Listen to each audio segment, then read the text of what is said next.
Guys, thanks for having me so much. Thank you. Great to see you.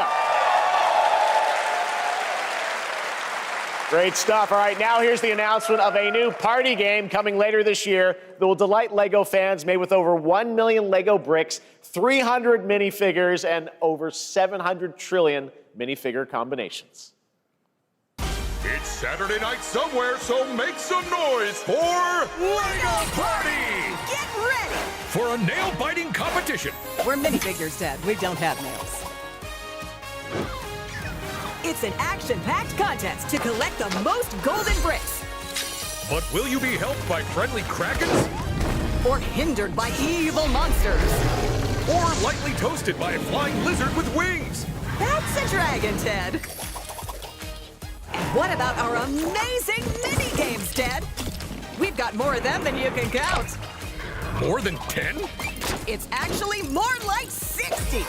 Whoa, that's a lot! With surprises around every corner, anything can happen. Anything? Anything. Anything? Yes, anything. Okay, but certainly not a giant crab, a mythical king cobra, or Master Wu smashing a crate. Those were literally just on screen, Ted. Wow! We've got all that and more in LEGO Party!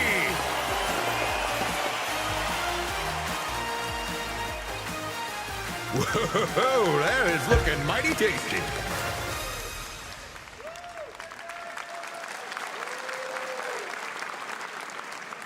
All right, next, a new look at a new team shooter from Dreamhaven and Moonshot Games. 20 players across 5 ships venture into the most treacherous region of space, hoping to get their hands on the artifact.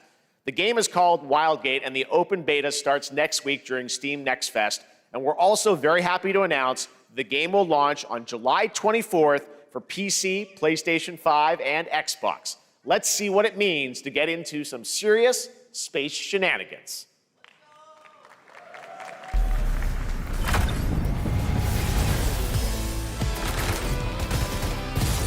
Danger. Reactor overload.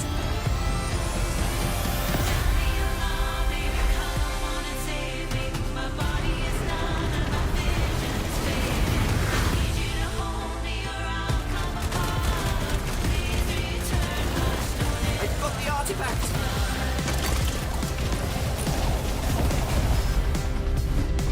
Laser round installed. This feels bad. Now their ship is flying!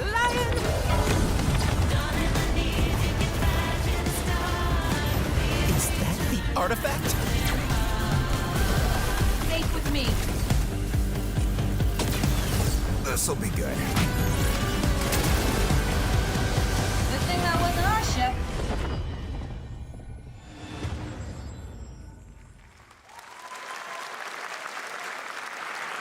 I'm proud to reveal to you the next game from Toronto-based Drinkbox Studios, the team behind the Guacamelee series and Nobody Saves the World.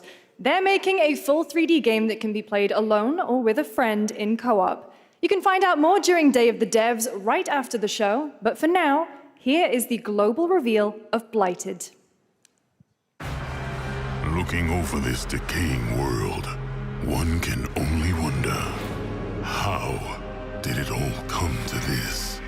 It began with the ancient rituals, the dead buried with a seed from the trees of memory. Those who ate of the fruit saw the lives they lived and passed their knowledge to future generations until Sorcisto, in his lust for power, consumed the brains of the living, spreading this blight. You harbor it too, I see.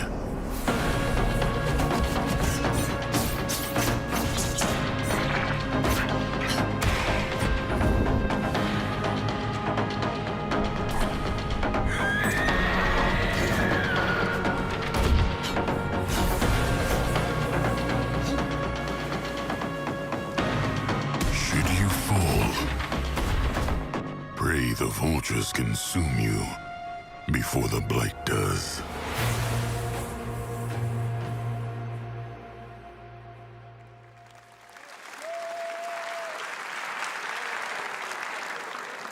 There is more Blighted coming up right after the show and Day of the Devs. All right, next is a first-person survival action horror game from Team Clout. It's a new team of 50 with founders in Canada and Armenia. They partnered with the new Munfish Powerhouse label to bring this insane Unreal Engine 5 game to life with unpredictable monsters and visceral dismemberment. Here is your first look.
Poor little babies. All right, Mecha Break is one of 2025's most anticipated shooters, with its previous beta amassing over 300,000 concurrent players on Steam and 3 million players in total. In this game, you explore a sci-fi universe and pilot powerful mechs with immersive aerial and ground combat.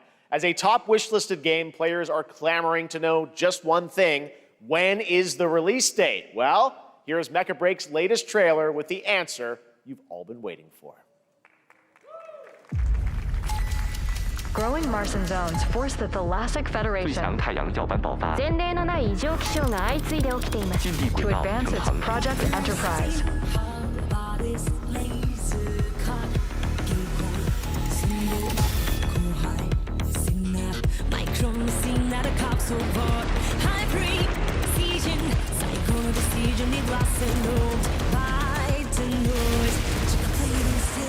My right, buckle up, we're gonna see the hatch inside. Navigating to the port, it's on. Yes, my snap beneath the magnificent. I'm told we gotta leave the fresh feet high. No, I should have that be must be one. This is the kind of ladies do what you might to knees, just to each other leaves.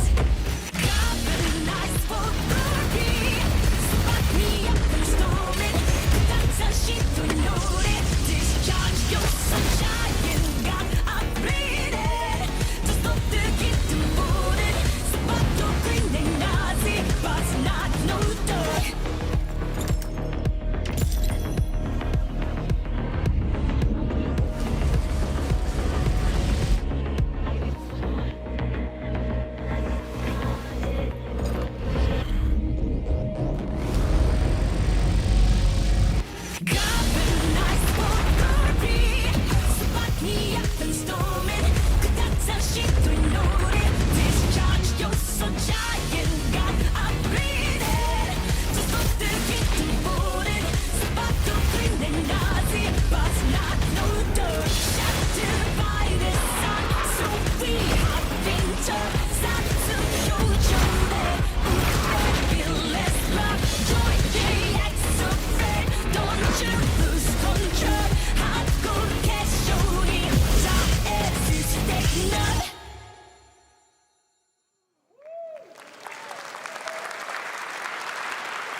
In this next title, small-scale players traverse the oversized world around them, filled with local wildlife and hostile machines.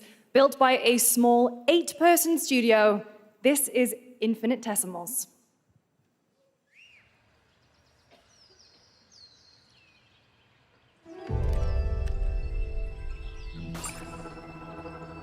Mechanicals approaching.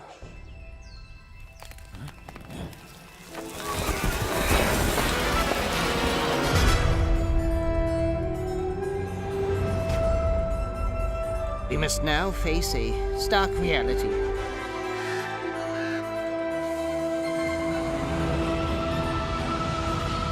The industrial civilization we were expecting to join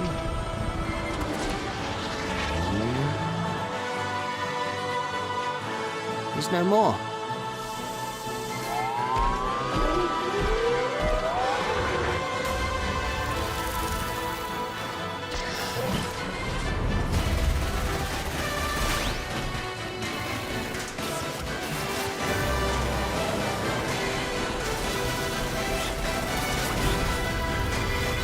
Whatever it takes, we find a way.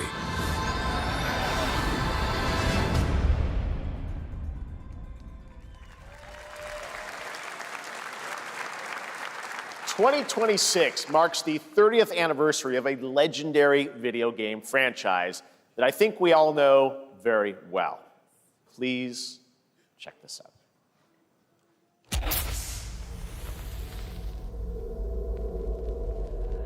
Happy birthday to you. Happy birthday to you. Happy birthday. Happy birthday. Happy birthday to you. And to celebrate early, a special message from Takeuchi-san. マギーさんありがとうございます。カプコン竹内です。皆様のおかげでバイオハザードも30周年を迎えることができました。ありがとうございます。さて、お待たせしているバイオハザードの最新作なんですが、もう少しだけ、あと瞬きするぐらいの間だけお待ちいただければと思います。それでは、これからもバイオハザードシリーズよろしくお願いいたします。ありがとうございました。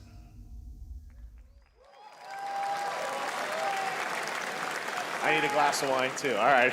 Thank you, Takeuchi-san, for that very special message. We cannot wait for when the time is right to share more leading into the anniversary of Resident Evil. Now it is time for the next big update for a beloved franchise. We'll do it next time, Kenny.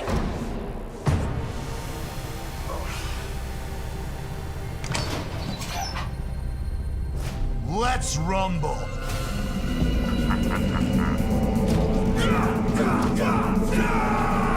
Alex. All right.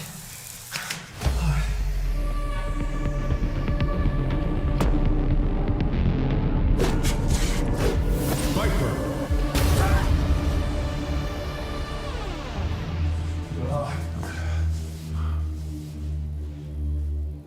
Blue. Ingrid.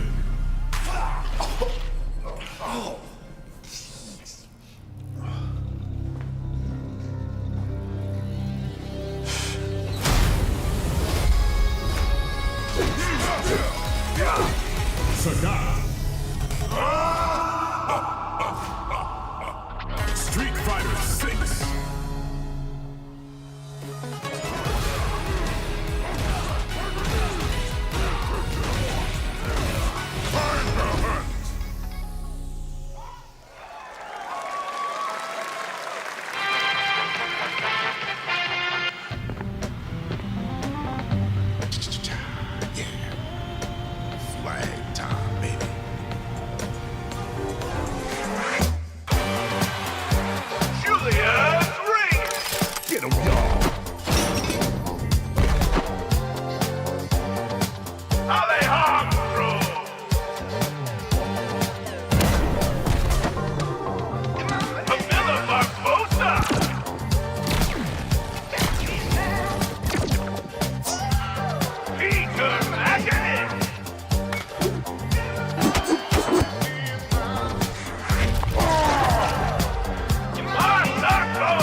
That was Last Flag, a new online action game from the new indie studio Night Street Games, which is the ultimate game of capture the flag set in the 1970s. As you saw, the closed alpha will be starting later this year.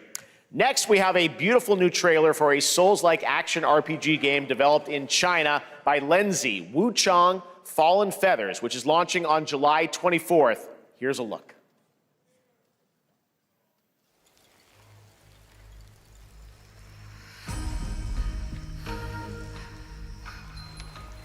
Is this bloodshed really what you wanted?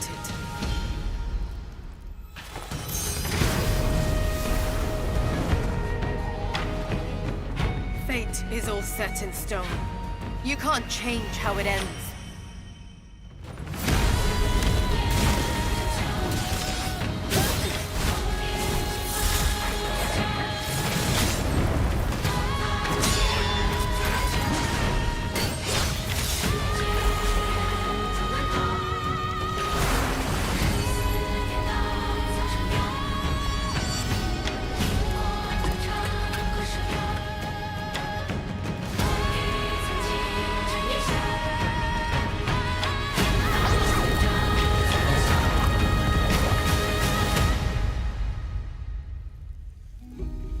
What will it take to finally awaken you?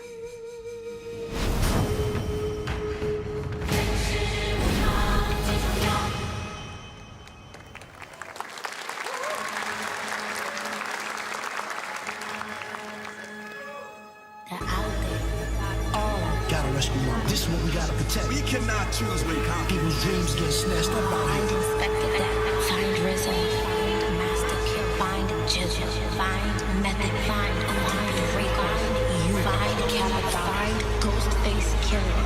Where is the Wu-Tang clan? Find them.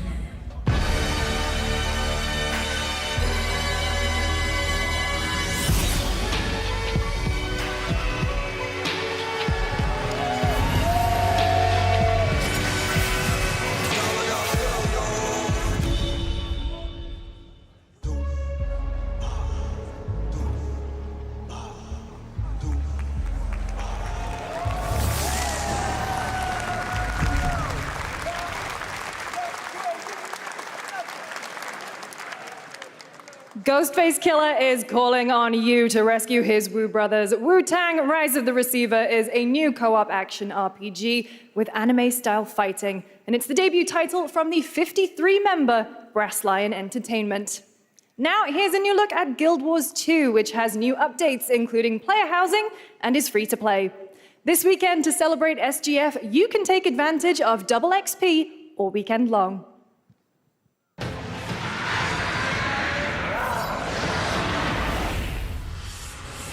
My calling takes me far from home, where shared struggles form fast bonds. My greatest advantage? Adaptability. Their greatest weakness? Me. My story. My story is yours.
Guess what happened? I took a bullet, I died, I came back. Here we go. And I met Johnny Silverhand. Chip. Long story. Here is another game throwing back to a classic animation style. Enter a surreal world where you're a down-on-his-luck outcast who has to battle his inner demons, literally, in this action roguelike. Here's Into the Unwell.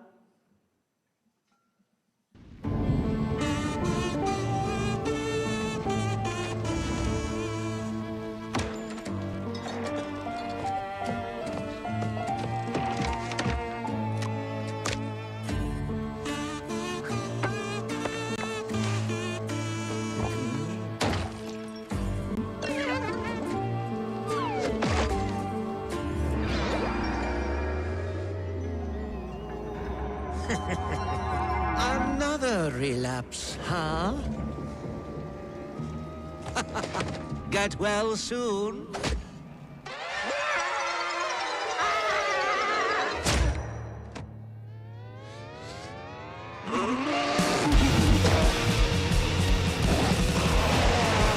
Maybe it's too much for someone like you.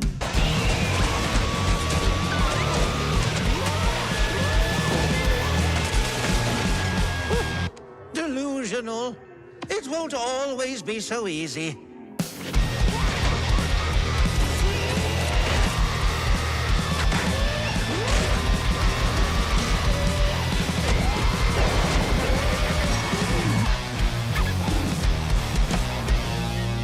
You still look a little unwell.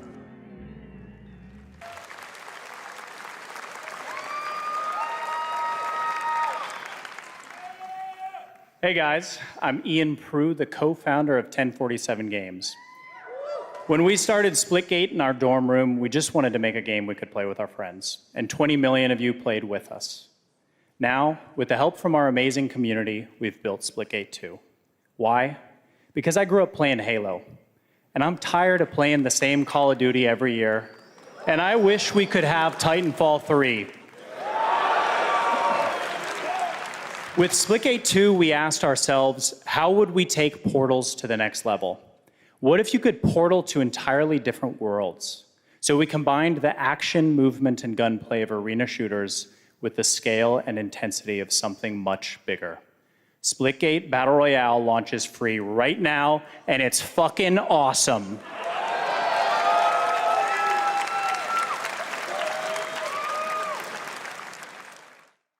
Look at that water placement, expertly done. This is the epitome of sport. We are splitting savants and jetpack geniuses. The movement is so fluid, so fast, you can't stop it, you can't catch. Can he complete the comeback he's going to try? He shoots! He gets the kill! Now that's how you portal! They're not done yet.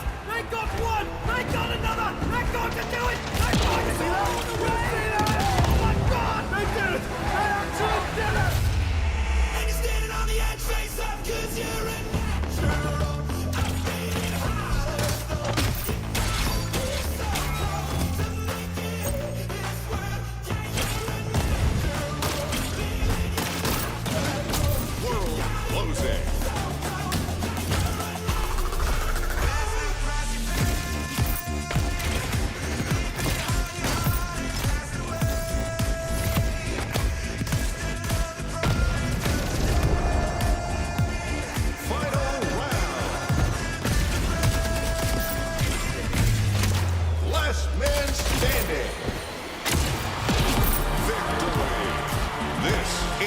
Splitgate.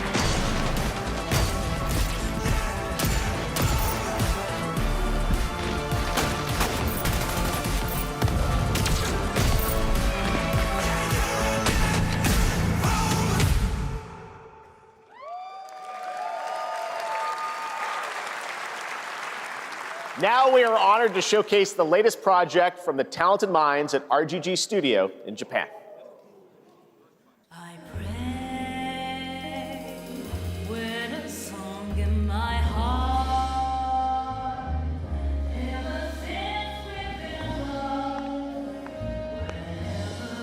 I'm feeling blue.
Naoko. Daito. Daito. A Jap then, huh? Don't I look like one? You're not? So, what are you then? Sana. 俺が知りてえや。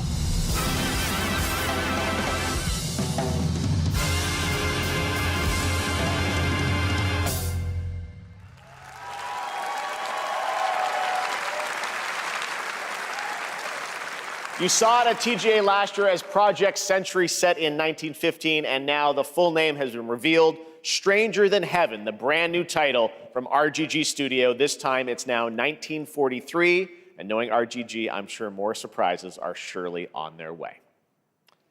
All right, well, we're almost done here, but we do have one final, very special global game announcement to share with all of you who've been waiting. Today, we've showcased a lot of projects from teams around the world, including many brand new studios, and we're proud of that. But this one comes from a studio that is no stranger to delivering blockbuster games time and again. When I first got a glimpse at this project last summer, I was absolutely blown away by the scale, scope, and ambition of this developer's vision. And while there are many places, really any place, this game could have been revealed, we are so deeply honored that we get to share it with the world right here at Summer Game Fest.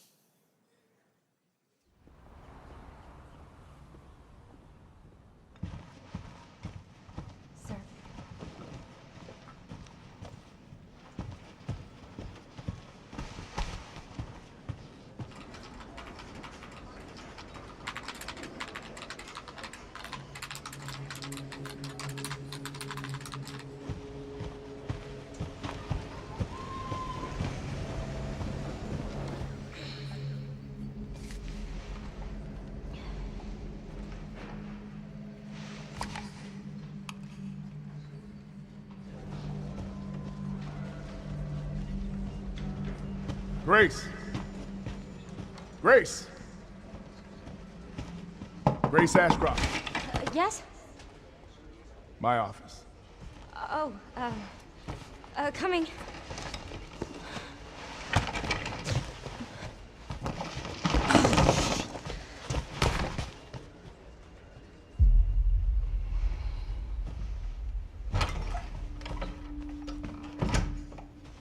If this is about the report you asked for yesterday, it'll be ready in 3. No, 2 days, tops. Put a hold on that for now. We found another body. One that exhibits the same pathology as the others we've been investigating. Now, I need a good technical analyst on this. Okay.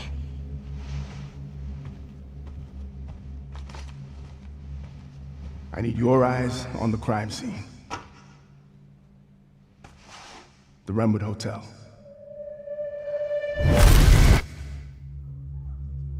I know that's where your mother was murdered. Alyssa died 8 years ago. Perhaps it's time for you to face the past. Grace.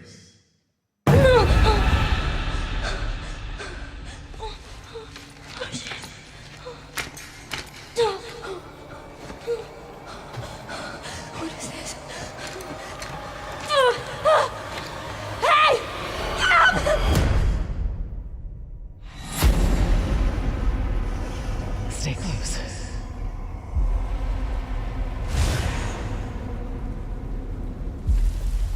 They're coming. I know now that you're the one that I've been searching for. The special one. The chosen one. Miss Ashcroft. Investigating all these strange deaths, huh? We need to keep our voices down. Have you seen the same shit I've seen? Please know that you are my hope. Everyone's gone. Stay away from that!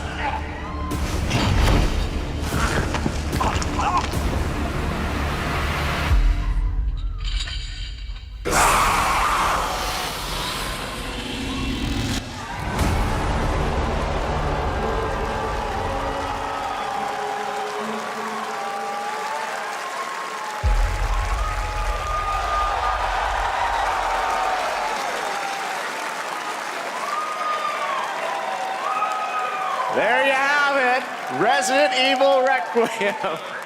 And it will be playable to fans this August at Gamescom, where we'll also be hosting Opening Night Live on Tuesday, August 19th. Resident Evil Requiem marks a bold shift for the franchise, both in tone and gameplay, and today's reveal isn't just about survival horror. Expect high-stakes cinematic action too, with much more to share soon leading up to its launch on February 27th, 2026. Amazing. Thank you, Capcom. That was an amazing announcement. Glad we kept it a surprise. All right, that's going to do it for our live Summer Game Fest show. Let's thank our co-host, Lucy James. Didn't she do a great job, everyone? Good job. Lucy got to see the trailer for the first time. I know. Too. I can't believe it. You kept that so secret. Very top secret. All good. All right. Well, there's much more Summer Game Fest to come. Make sure to visit summergamefest.com to see a listing of all the digital events this weekend. You can watch and to highlight even more games, including the Xbox Games Showcase on Sunday. And stay tuned online to see coverage of many of the playable games at Summer Game Fest Play Days that's taking place this weekend in LA. And make sure to stay tuned for Day of the Devs, which is coming up next with additional new reveals from incredible independent studios around the world and deeper looks at some of the independent games we showcased today. Thanks so much, everyone. Awesome, and thanks to you, Lucy. Great job co-hosting. All right, that's going to do it for Summer Game Fest. We will see you at Gamescom on August 19th. Thanks, everybody.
Feeling bored with your video games?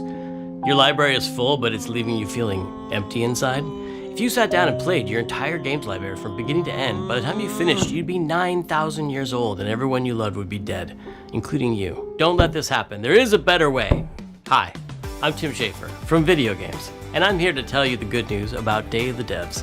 Day of the Devs is an all-volunteer curation committee that plays hundreds of games so you don't have to and brings you the very best of them to show you at places like this digital showcase that you're about to see today. How much does this cost, you might ask? $5 million? $10 million?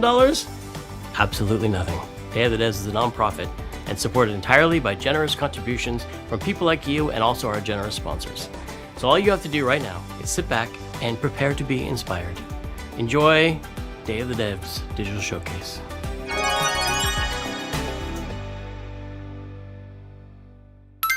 I'm excited to introduce the first look at a new title from Annapurna Interactive and the developers at No Goblin.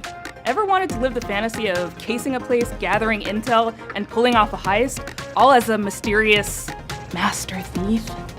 Well, in Snap and Grab, you'll be able to, and the developers are here to tell you how it's done. Hello! I'm Sasya, Senior Level Designer and Artist at No Goblin. I'm Jamie, Senior Animator at No Goblin, and we're excited to share with you No Goblin's new upcoming game, Snap and Grab.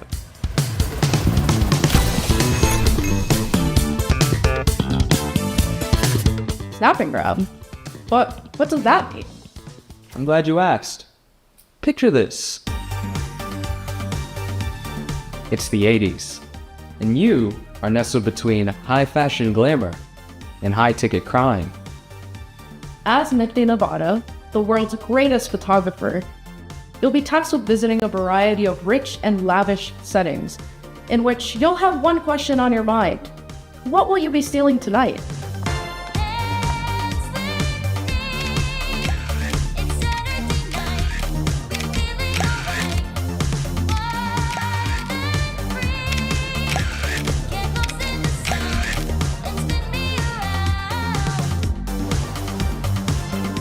In Snap and Grab, you will do cool crimes with only your camera and your crew.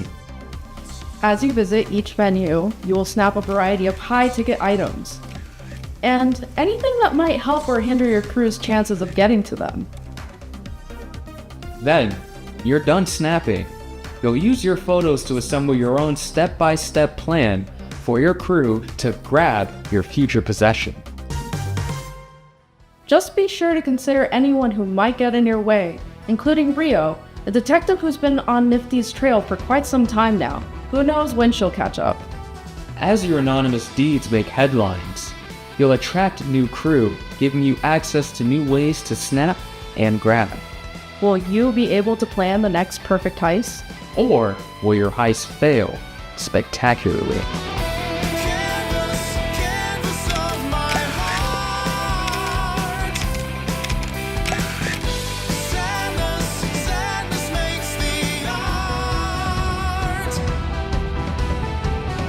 We can't wait to see what you plan next in Snap and Grab.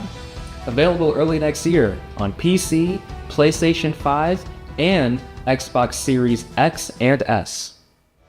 Does Untitled Goose Game ring a bell? It was one of the very early Day of the Devs games, so early in fact, that when we asked the dev what the name of the game was, they asked, do they have to have a name?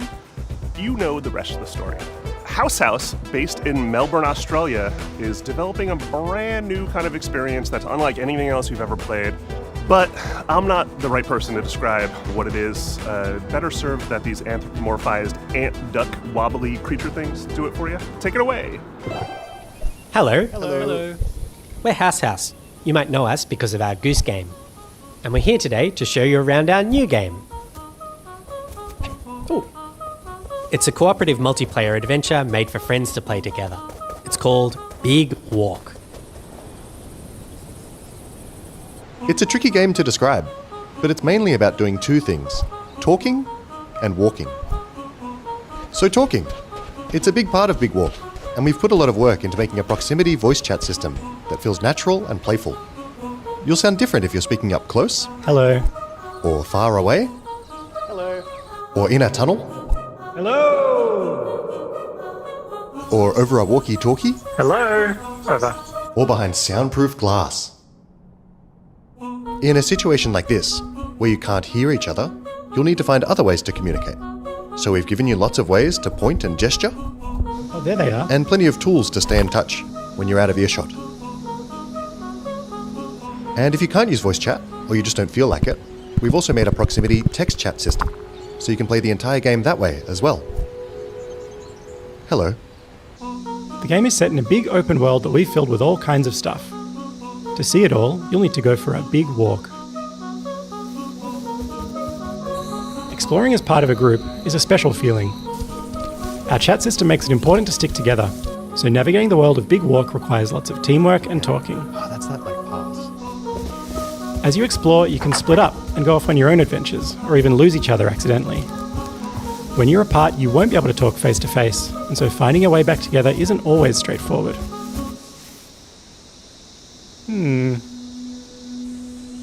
If you get lost in the bush, don't worry. You'll find plenty of ways to stay in touch and find each other again. Hello? If anyone can hear me, please shoot up a flare. Thank you. This building behind me has a challenge in it. Completing challenges like these is the way you make progress through the game. They're all about teamwork, and they're all a little bit different. A lot of them are designed so that you find funny and surprising new ways to talk. You might need to do some miming, or come up with a special code, or even sing to each other. Okay, so you want to find a speaker that's like ooh wah wah, ooh wah wah, ooh wah wah. They're not all about talking though. There's a bit of platforming in there, some sports, and some weirder stuff too. Stop. Our challenges are open-ended, and leave plenty of room for you to do things your own way. Like the rest of the game, challenges in Big Walk are about the joy of muddling through things together. So that's Big Walk. There's heaps to see and do, but there's also lots of room to just hang out in between. We think there's some real magic that happens when you forget your plans and find yourselves doing something else entirely. You can sit and watch the sunset.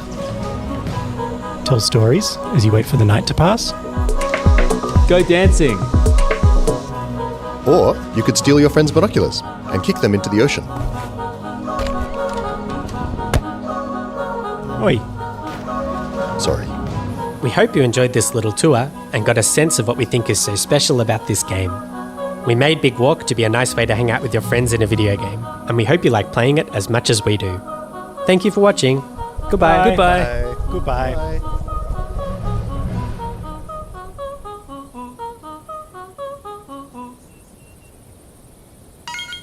This next title is from the art director of Journey and the team at Giant Squid, who brought you beautiful titles like Abzu and The Pathless. You'll see the DNA of all those games in this one as you surf the sand on your sword and bring the sea back to life. This is Sword of the Sea. Hi, I'm Matt Nava. I'm the creative director at Giant Squid, and I'm very excited to share with you our latest game, Sword of the Sea.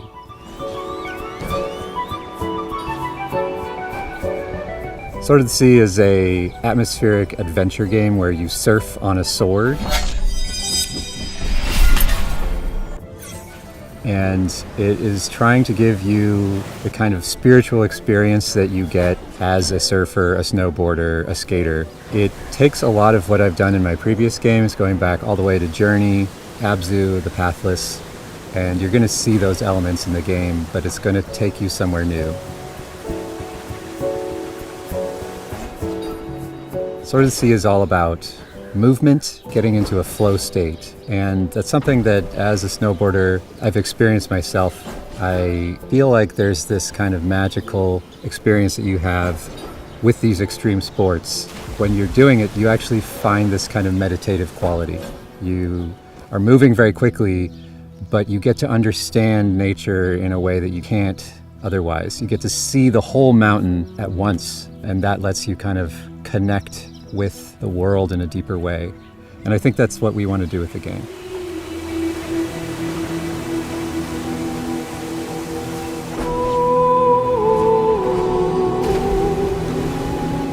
I'm really excited because Sword of the Sea has music written by Austin Wintory, a longtime collaborator who I work with on Journey, Abzu, The Pathless, and he's done countless other games scores. It also has movement inspired by the old skating and snowboarding games. So if you played the Tony Hawk games, if you played the old snowboarding games, you're going to love the way that you move in Sword of the Sea.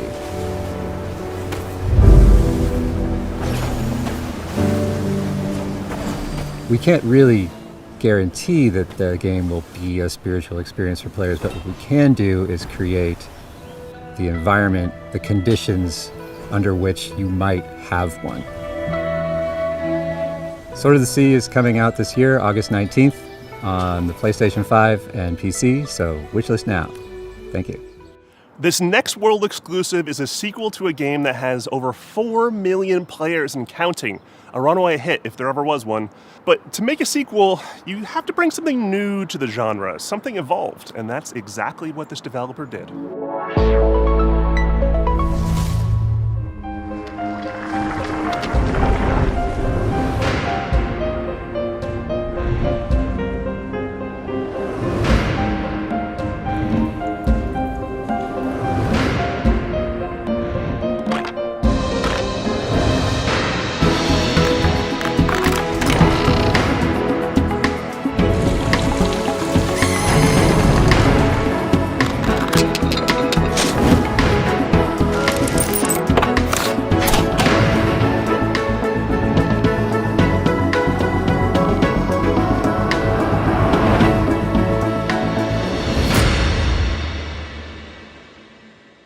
Hi, I'm Wyatt with Coin Crew Games, and we're here to announce Escape Academy 2, Back to School, the sequel to Escape Academy.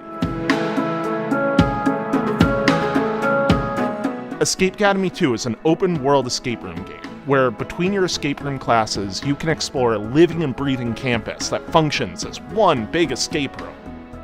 We felt inspired by games like Unwell and the Legend of Zelda series, and how they leverage free roam puzzle solving, so we're really excited to bring that into the Academy. Our background as a studio is in building immersive narrative escape rooms, so when we started making a sequel for Escape Academy, we asked ourselves, how can we push that even further? We looked at feedback from the first game, and the #1 most requested feature, by a huge margin, was more academy, to really get to be a student at the school. This time around, we're going to let you explore the campus, to go to classes, meet other students, and, most importantly, find lots of rooms to lock yourself up in.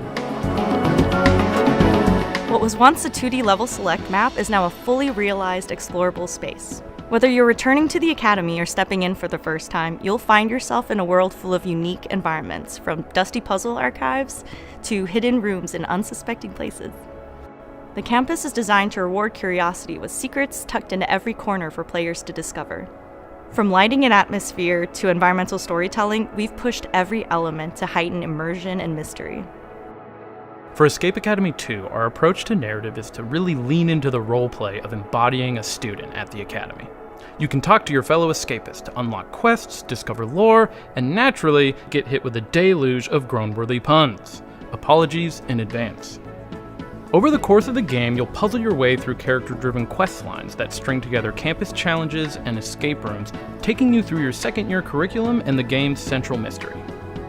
If you want to get a sneak peek at the game and help us unlock its full potential, join our Discord and sign up for a playtest. We'd love to borrow your brain.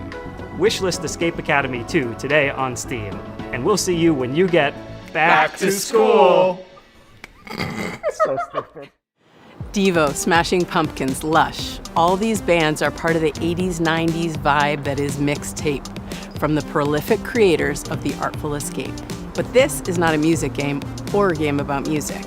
It's a game about life and friends and the music that gets us through it. Oh hi, I'm Johnny Galvatron from Beethoven and Dinosaur, here in Melbourne Rock City. This is our secret hideout where we make video games. This is one of our artists, Arden. Fuck off. We're the BAFTA award-winning team behind The Artful Escape. But who cares? What's next? We're making a mixtape. I thought we were in Geoff Keighley's theme. We're in Day of the Devs too. Oh, cool. Mixtape is a coming-of-age action-adventure game about three friends on their last night together, listening to a perfectly curated soundtrack. It's a psychedelic retrospective, a musical journey that documents the breadth of their friendship and their greatest hits. In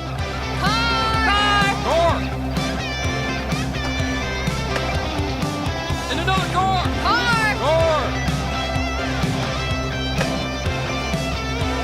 The whole game is a mixtape. The music is a mixtape. There's a mixtape of mechanics, from skateboarding to pulling slushies, a mixtape of eras, a mixtape of art styles and media, designed to take you back to the teenage wasteland.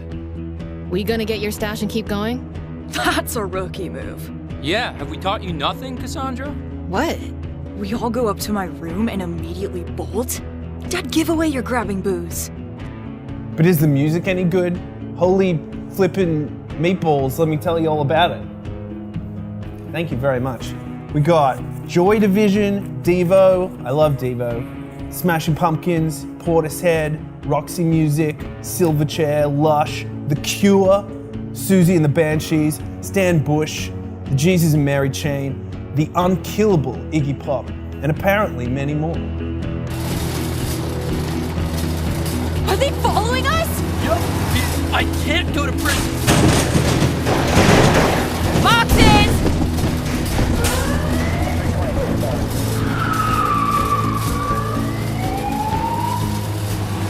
This is a terrible idea! What are we doing? If death looks you in the eye, dude, don't blink! Play it on Game Pass day one, wishlisted on Steam, play it on a PlayStation or Epic or whatever. I thought we were riding together. I didn't want to get all sweaty and shit. Fair. Mixtape. Nothing but the hits. Did you see that Drinkbox Studios just announced their next title, Blighted, moments ago at the Summer Game Fest? Well, now they're here to give you an in-depth look at the game. Hey, I'm Ian, the lead designer at Drinkbox Studios. And I'm Augusto, art director at Drinkbox. We're excited to finally tell you about our new game, Blighted.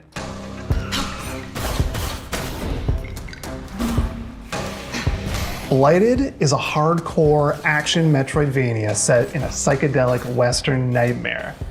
The game's full of mysteries and secrets, and one of its coolest features is a dynamic difficulty system that constantly changes the enemies, the player, and the world around you as you play. People in this world have a sacred ritual. When someone dies, a seed is planted in their brain. Over time, a tree grows from their skull and bears fruit. By eating this fruit, one gains a knowledge and experience of their ancestors. That's how it was for generations. That is, until the one they called Sorcisto defiled the ritual. He discovered that by eating brains raw, he gained immense power. Sorcisto ate the fruits, destroyed the trees, and devoured your entire community. And in doing so, he released a reality-altering disease known as Blight. As the lone survivor, you have a singular goal. Hunt down Sorcisto to reclaim the memories of your people. Now, like the rest of the world, you're afflicted with blight. It's constantly overtaking you, making enemies aggressive and unpredictable, and changing your perception of the world. You can find ways to suppress it, or you can harness it to fight back even harder. With practice, you'll be chaining together finishers, taking out huge blighted beasts, devouring their brains, and using their memories to fight and explore. With enough blighted memories, you'll start to see new layers of reality, reach hidden locations, and discover new gameplay mechanics. Blighted marks our studio's first venture into 3D, allowing the art team to bring their designs to a whole new level as they craft gorgeously eerie worlds for you to explore. You'll be making your way through remains of long-dead civilizations and manifested nightmares, through mines carved into the interior of petrified giants and scaffolds to the gods. Drinkbox has a rich history with action games, from Guacamelee to Severed to Nobody Saves the World, and we're excited to craft another one that will put your skills to the test. Blighted will support full co-op like many of our past games, and we're working with composer Jim Guthrie to create a soundtrack you'll never forget. We're excited for you to try the game, and we're aiming to have a playable demo later this year. Wishlist the game on Steam and follow us on social media to make sure you don't miss it. This next title is from a bona fide Day of the Devs alumni, Outerloop, whose games Thirsty Suitors and Falcon Age have both been previously celebrated in our showcases. Outerloop prides itself on being a minority-led studio with a mission to create accessible but meaningful games about underrepresented cultures and themes, and this title is a beautiful and vibrant example of just that. This is Dosea Divas.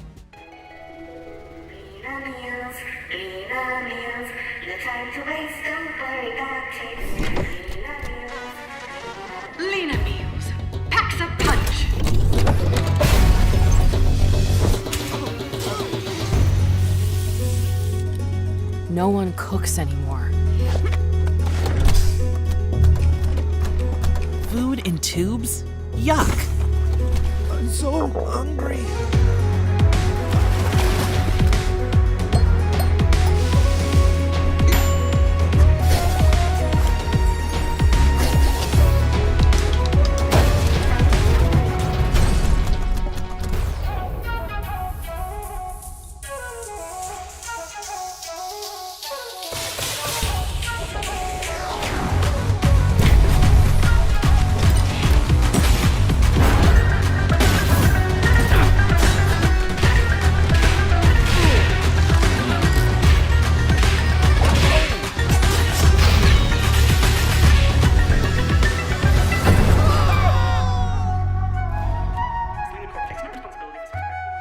Hi, I'm Eka, Creative Director of Outerloop Games, and I want to introduce you to our new game, Dosea Divas, a spicy narrative-based RPG. Platform through vibrant villages, battle corporate goons, reconcile with loved ones, and eat one last meal together before saying goodbye. Double jump, drill, and grapple your way through the world to discover local ingredients, hidden paths, memories, and new friends. Engage in a flavorful turn-based combat system where every attack packs some heat. Especially when you time it right. Hitting the action button as the hit lands amplifies your attack damage and strengthens your blocks against enemy attacks. Use boost points at the start of your turn to multiply damage on attacks and skills. Match enemy flavor cravings to break down their defenses and leave them stuffed. Cook up made-to-order food to wake up villagers from a processed food-induced haze. using the expressive cooking system. Delivering delicious, hearty meals reconnects communities with their culture, history, and shared memories, and increases your reputation. Serve Up looks like customizing your spirit met goddess. Create your own spicy style with custom wraps and accessories. Dosea Divas, our spicy narrative turn-based combat RPG, will be out in early 2026. Thank you.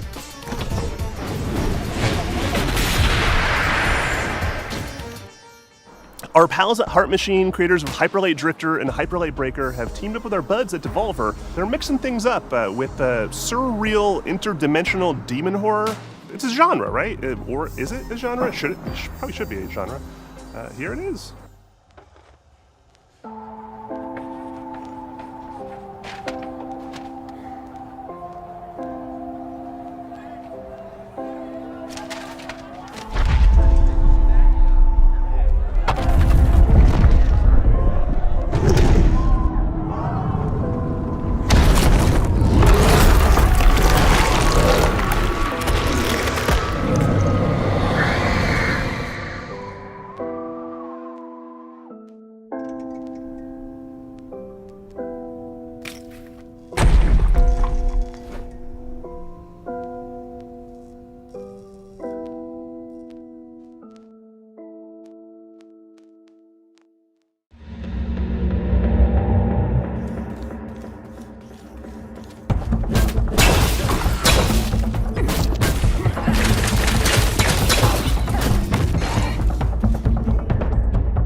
Hi, I'm Miriam, producer at Heart Machine, working on Possessors. Possessors is a search-action game set in Senzu, a corporate-run city which has been overrun by demons. What you've just seen is one of 4 animated shorts we made with Powerhouse Animation. They each tell the story of how a character or a creature from Possessors survived the attacks of the demon, or how they perished. In Possessors, you play as Luca, a teenager from Senzu who was injured in the disaster. Luca was forced to make a deal with a demon named Rem for both of them to survive. Rem possessed her, healed her, and made her strong. Now Luca and Rem are stuck together and forced to get along. They'll have to climb Senzu's skyscraper and fight through hordes of feral demons to escape the city.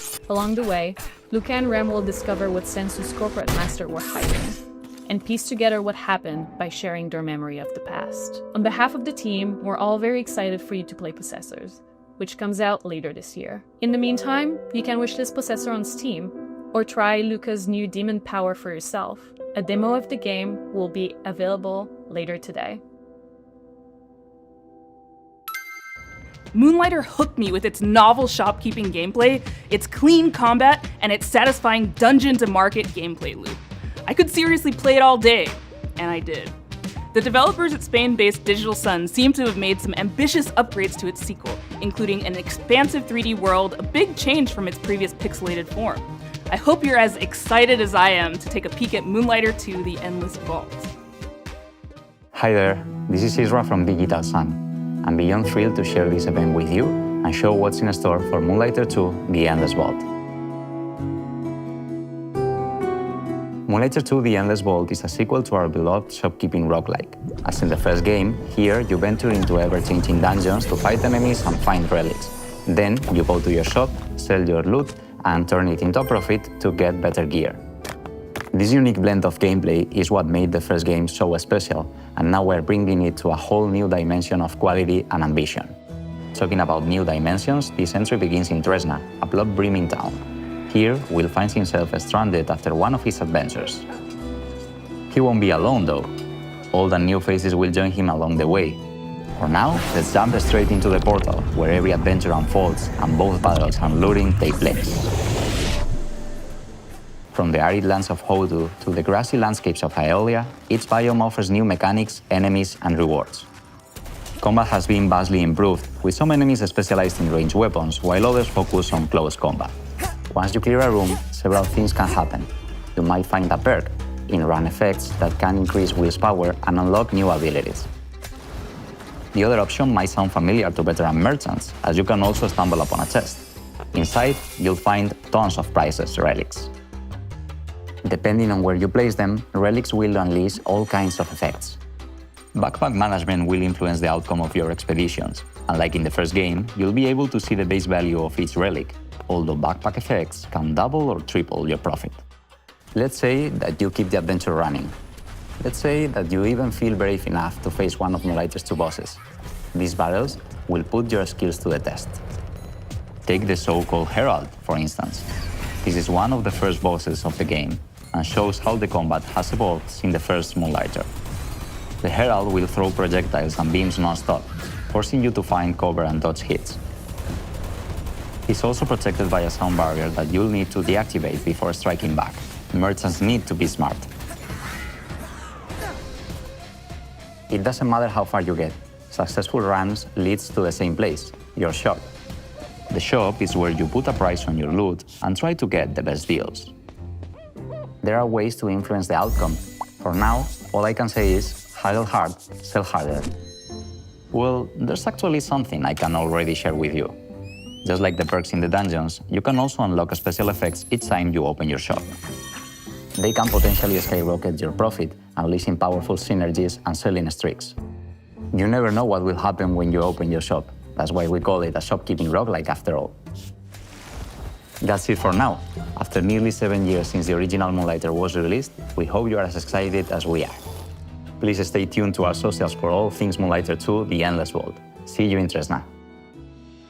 Inspired by Pietro Riva's manifesto, Rejector, Thomas feels driven to advance our medium by creating games for new audiences and to hopefully entice those who might not be usually interested in playing a video game to take an interest. From Thomas Waterzoo, creator of Please Touch the Artwork, this is Please Watch the Artwork.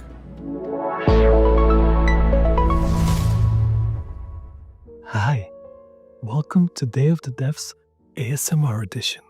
My name is Thomas Waterzoo, and I'm a developer from Belgium. I'm the creator of Please Touch the Artwork, a series of casual and accessible games based on real paintings, where I explore what would happen if we did touch the artwork. I usually start by choosing a painter I like, and then think about what gameplay could fit their art style. For my third game, I fell in love with American realist painter Edward Hopper, but this time, you're not going to be touching artworks. You're just gonna be watching them. At night.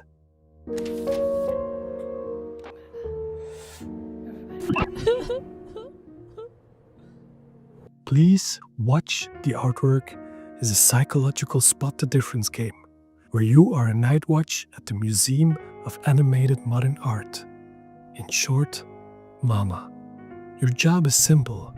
Watch the paintings and report any anomalies. However, these are not your everyday paintings. They are alive, and there is a mysterious sad clown wandering around, spreading their sadness over all the paintings. You're gonna need a good memory, focus, and lots of coffee to avoid this from happening. If you don't know Edward Hopper, no worries. You don't need to know him to be able to enjoy the game. But he's most famous for his painting, Nighthawks. He depicted themes like loneliness and urban isolation, so for me it made sense to create a psychological horror game. I also wanted a mechanic that made people really look at the paintings, hence the Spot the Difference gameplay. There are no jump scares in this game, and no monsters. The only things that are chasing you are the feelings of paranoia, self-doubt, and maybe some nostalgia towards Hopper's America from the early 20th century. Okay, you've got some clowns, but they are kinda harmless. It's just you, the night, and the paintings. I don't have a release date yet, but you can now wishlist the game on Steam.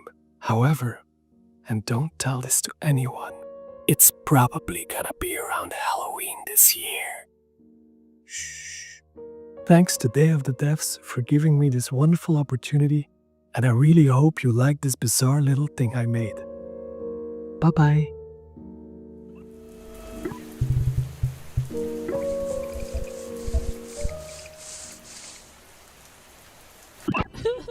We've had a long-time love affair with this next dev at Tribute Games. It goes all the way back to the very first day of the devs, where we showed Mercenary Kings. It's been amazing to see what they've done since then with games like Teenage Mutant Ninja Turtles Shredder's Revenge, which is a huge nostalgic bomb, and they're set to deliver again with Marvel Comic Invasion. Hi, I'm Frédéric Gemus. And I'm Kevin Chiasson. We are part of Tribute Games from Montreal, Canada, and are currently working on Marvel Cosmic Invasion. Marvel Cosmic Invasion is a retro-inspired beat-em-up set in the Marvel Universe. When Annihilus launches an attack across the galaxy, it's up to 15 Marvel superheroes to save the day. So far, we've announced Captain America, Spider-Man, Venom, Wolverine, Storm, Nova, Phyla-Vell, and we've just revealed that Rocket Raccoon and She-Hulk are joining the fight. Each heroes have been designed around their unique strengths and powers. Some of them can take on airborne enemies, while others can deal devastating damage closer to the ground. We also introduced an exciting mechanic, the Cosmic Swap, a tag team system allowing for instant switching between two heroes, creating powerful combos and unique strategies. For level design, we recreated iconic Marvel settings such as the Mutant Heaven of Genosha, the high-tech mobile base of S.H.I.E.L.D. Helicarrier, plus a thrilling roster of legendary locations across the cosmos. We had a lot of fun inserting fan-favorite references for you to find out in the background, so keep a lookout. As devoted fans of the Marvel Universe, we saw this project as a huge honor and a great opportunity to celebrate our childhood's fondest memories. Who knew that the countless hours spent at the comic book shop or the arcades would bring us here today? We hope that Marvel Cosmic Invasion is a true love letter to all fans who grew up with the Marvel Universe. Marvel Cosmic Invasion is coming to PC and consoles this holiday. And now for something of a moodier persuasion.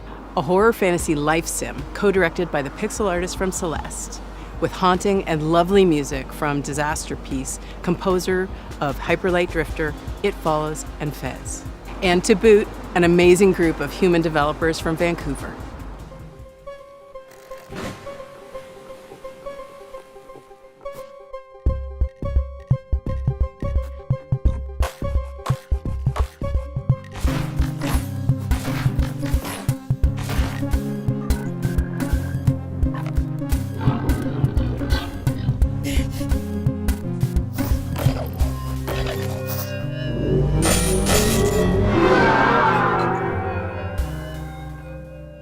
Hi, I'm Isa, programmer and writer of Neverway.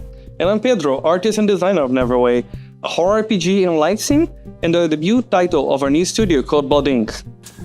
You play the game as Fiona. After quitting your dead-end job, you try to start over on a farm, a place where you can escape from all your problems, and finally start fresh. But it gets darker.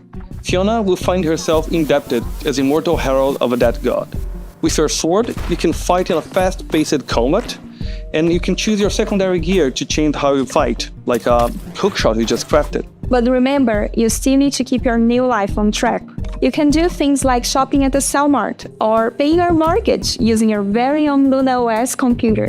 You can also befriend or even romance more than 10 characters, each with their own special cutscenes and routines that can interact with each other. And as you get closer to those characters, you can use those relationships to unlock new combat abilities that change the way you fight.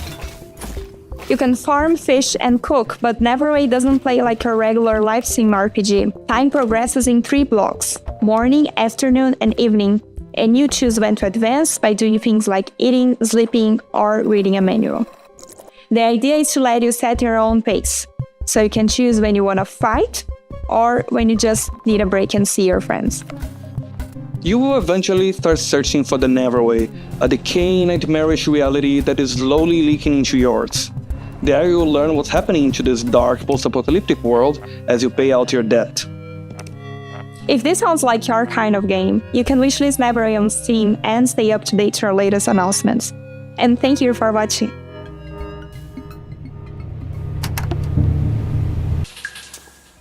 It's time for a world premiere. This one from a studio based in Johannesburg called Nyamako. Their previous title, the postmodern platformer Semblance, earned them a place on Forbes Africa's 30 Under 30 list back in 2018, along with a host of other accolades. And since then, they've been hard at work on Relooted, a heist game which tackles a political and righteous subject matter.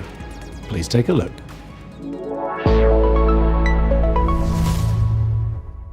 We need a ride. Something incognito. Like a submarine. No, but also fast. Like a jet/submarine. Can you be serious?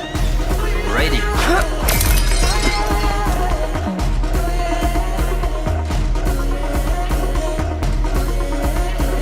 Hi, I'm Mecha, the lead animator at Yamako. And I'm Sita, producer at Yamako. Relooted is set in the near future, where a new treaty has been signed between the West and Africa. The treaty goes that all African artifacts that are on public display must be returned to their country of origin. But museums are using a loophole to avoid repatriation. They begin to only exhibit artifacts in private. Our heist crew is made up of regular people who band together to see these artifacts returned to their country of origin, operating from a hideout in Johannesburg, South Africa.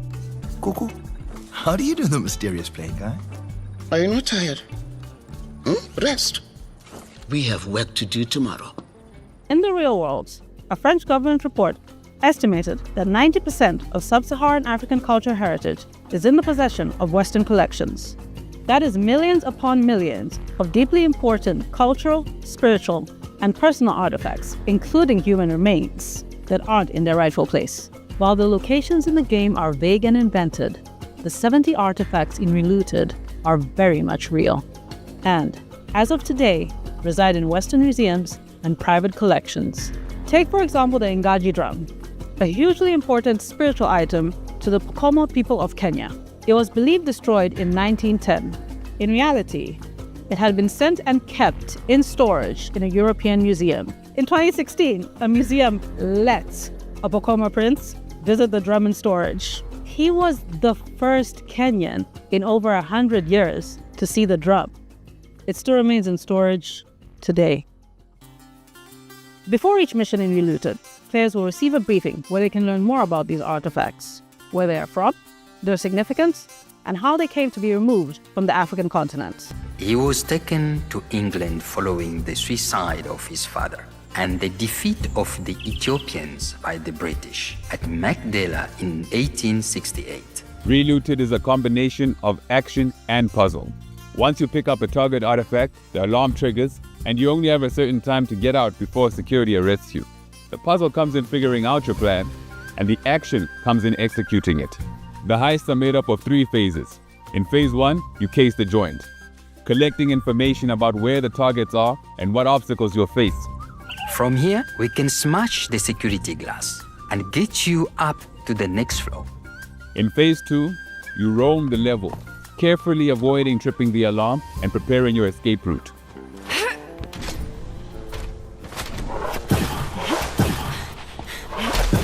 In phase 3, you execute, flowing through your plan and evading security systems as you carry Africa's heritage home.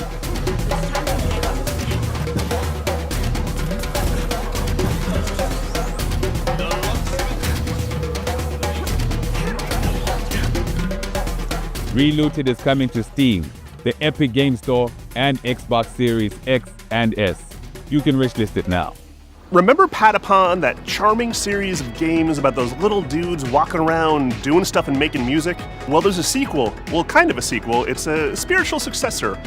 It's the core team from Sony Japan that made the OG games coming back at you with more charming little dudes doing stuff while making music. Here it is. こんにちは。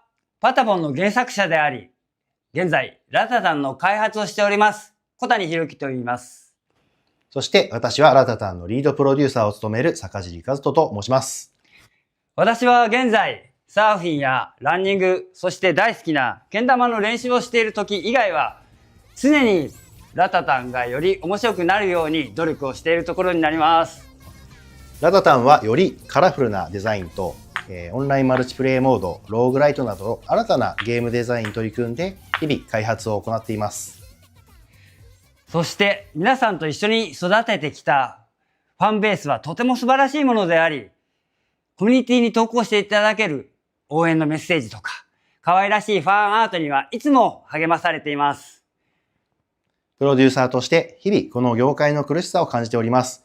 ですが、このように自分たちの好きなゲームが作れることに日々喜びを感じています。我々インディーチームですので、まだまだ皆さんの支援が必要となります。今日は、新しいトレーラーをお持ちしましたので、ぜひご覧いただきたいと思います。それでは、どうぞ。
デイ・オブ・ザ・デブス、そして素晴らしいファンの皆さんに感謝を込めまして、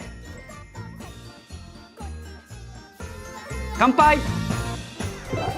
This next game, led by the legendary Warren Spector of Epic Mickey and Deus Ex fame, is a totally new take on stealth. His talented team is making something like nothing else. It's an evocative game set in a turn-of-the-century universe, and I cannot wait to play it. Hi, I'm Warren Spector, Chief Creative Officer at Otherside Entertainment. At Otherside, we don't play it safe. We take chances, we tackle hard problems, and we do what's right for games and gamers.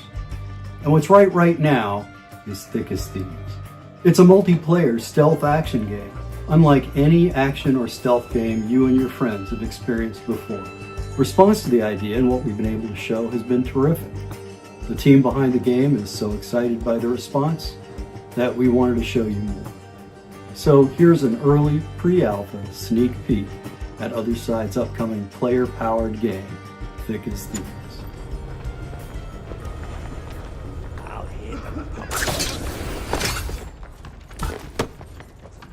So we're trying to have all the bells and whistles of an immersive stealth game, like hiding in shadows, understanding NPC pathing and vision cones and timing your movements with them, and lockpicking your way through a guarded location. The X factor to me, however, is probably the presence of other players in the same game.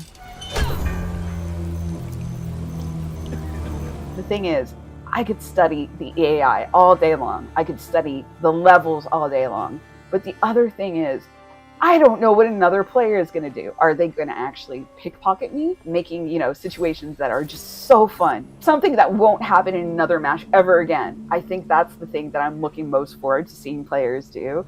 I can feel like a real master of stealth or deceit or cunning because I'm not just outsmarting NPC AI, which can be satisfying, but it's an actual human being that I'm getting the best of.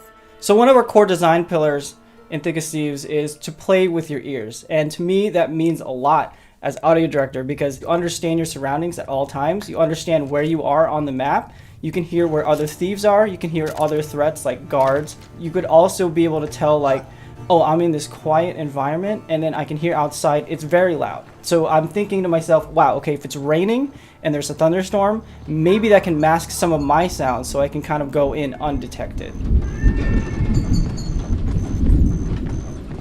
And a lot of this is not faked. If you hear a train in the background in the distance, there's actually a train passing by in the world.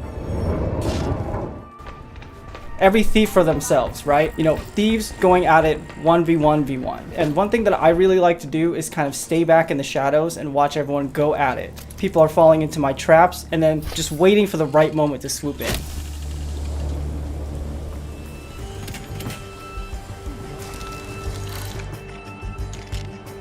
So every match is always fresh to me. The weather changes, the locations of the clues or the loot, the guard patrols, and of course the players are always on their own separate quests, so really anything can happen. That's far enough. You know, we've been working on this game for a while now, and I'm just totally stoked that other people are excited about it too. I really want to get this game in front of more players as soon as we can, and I'm hoping that many of you will sign up for a playtest. We'd love to get your feedback on the game, and we'd love to show you what we've been putting together over here. So, thank you very much. This is a new title from a longtime collaborator of ours, both at Double Fine Presents, where we published our game Kids, and here at Day of the Devs, where we've highlighted titles like Time Flies. Here's a first look at their new game, Pocket Boss.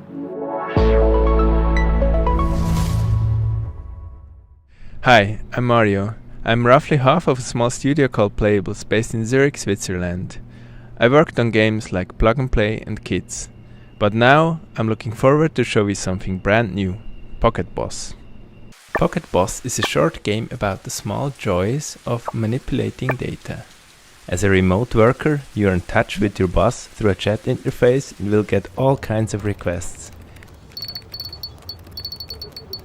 Be smart, erase competitors with one swipe of a finger, navigate the stock market without crashing, and generally find easy solutions for hard problems. Your boss will verify if everything looks correct, and most importantly, beautiful. But as you do all that, the charts start to get a life of their own. They go wild. Will you be able to tame them? Or maybe even find your own satisfaction on your way to success?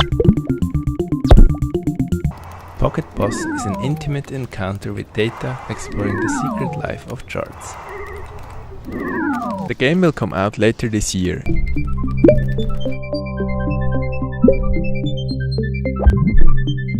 You can find more information and a link to the Steam page on pocketboss.ch.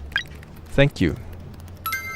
This autobiographical game is all about food and our complicated relationship with what we eat and what we see when looking at the scale. Its unique gameplay unpacks the frustration and even the strange humor of cooking, eating, working out, and more. And we finally have a release date. Hi, I'm Jenny. Hi, I'm AP. We're the co-directors of Consume Me. Consume Me won the Seamus McNally Grand Prize at the 2025 Independent Games Festival. More importantly, it's about to get its release date announced at Day of the Devs. After we talk specifically about how cool it is. Did you feel like a complete jerk and/or a loser in high school? Well, I did. And I did not stop her from spending several years of her adult life letting me make a hardcore role-playing game about it with her. I was not my high school valedictorian. My grades were a toilet emoji. Furthermore, 0 European museums had ever yet featured an exhibit of my art. So the only thing I could think of to want to do was get hot. That's where you come in. Are you tough enough to help cartoon me get hot? Each story chapter in Consume Me sees Jenny with new goals and not enough time to comfortably accomplish them. You, the player, must manage her schedule by making meticulous decisions about how to spend her free time. Every activity costs or boosts different resources. These activities often involve mechanically hilarious mini-games. In Consume Me, putting food on your lunch plate is a puzzle game. You can buy a sponge at the corner store to make the hitbox bigger in the bathroom cleaning minigame, and you can also wear a special outfit that results in your mom giving you more money if you clean the whole bathroom. Yoga might kill you. Encounter cash on the street while walking your dog. This part is based on real life, by the way. 1 out of every 16 times I walked my dogs over the past 4 years, I've encountered a crisp 20 on the ground. Can you win the heart of the boy of your dreams? Can you hold on to it? Can you chart a course toward a sustainable future? Can you fit just one more to-do goal on your plate? Or is it already full to bursting? More importantly, does any of this matter, either in the game or in real life? We don't have time to spoil the story here. So you'll have to find out yourself when Consume Me comes to Steam on September 25th, 2025. Please wishlist it as soon as you can. Seriously, at the rate of $20 per 16 dog walks, it is going to take me 1,095.89 years to earn $1 million, and we need to make another game after this. Thanks. Thanks. Sometimes great games can go unnoticed. If you're lucky, maybe you build a small cult audience, but very rarely do those games go on to inspire huge games like Undertale. That's exactly what happened with this game. Originally released in 2008, and now seeing a release on Steam and Switch, this is Off. Hello, I am Mortis Ghost, a Brussels-based comic book artist and creator of the game Off.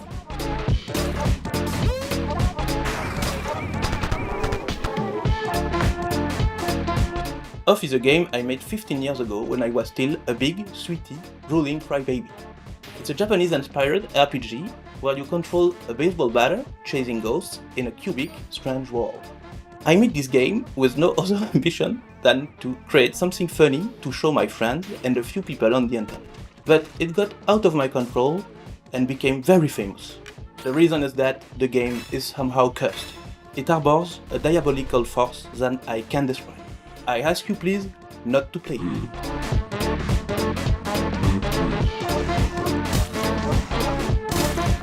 Hi, I'm Jack Murphy, a dev on Off. I'm Ryan Allier, and the studio director. It's been a pleasure to work with Mortis Ghost to bring Off to fans old and new. Off has inspired many indie RPGs over the years, such as One Shot and Undertale. Hey everyone, it's Toby. Off was a big inspiration to me and Undertale, and I hope you will take this chance to play it either for the first time or the 100th time. Oh. Off celebrates its 17th anniversary this year, and we've worked hard to preserve its original spirit as we bring it to modern platforms. In addition, Mortis Ghost has designed 6 new bosses for returning controllers. Plus, we have a new soundtrack, which you're hearing right now, and revamped combat.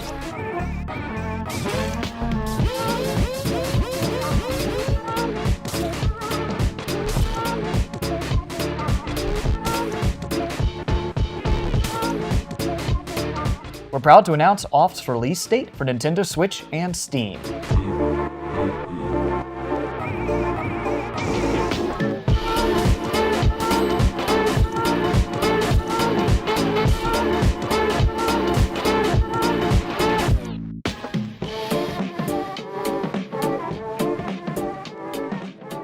And now, a world premiere from a studio based in Quebec called Game Team 6. This is their second game together, and it's one of those where the title kind of tells you all you really need to know and has you sold before you've even seen a pixel. Please enjoy your first look at Tire Boy.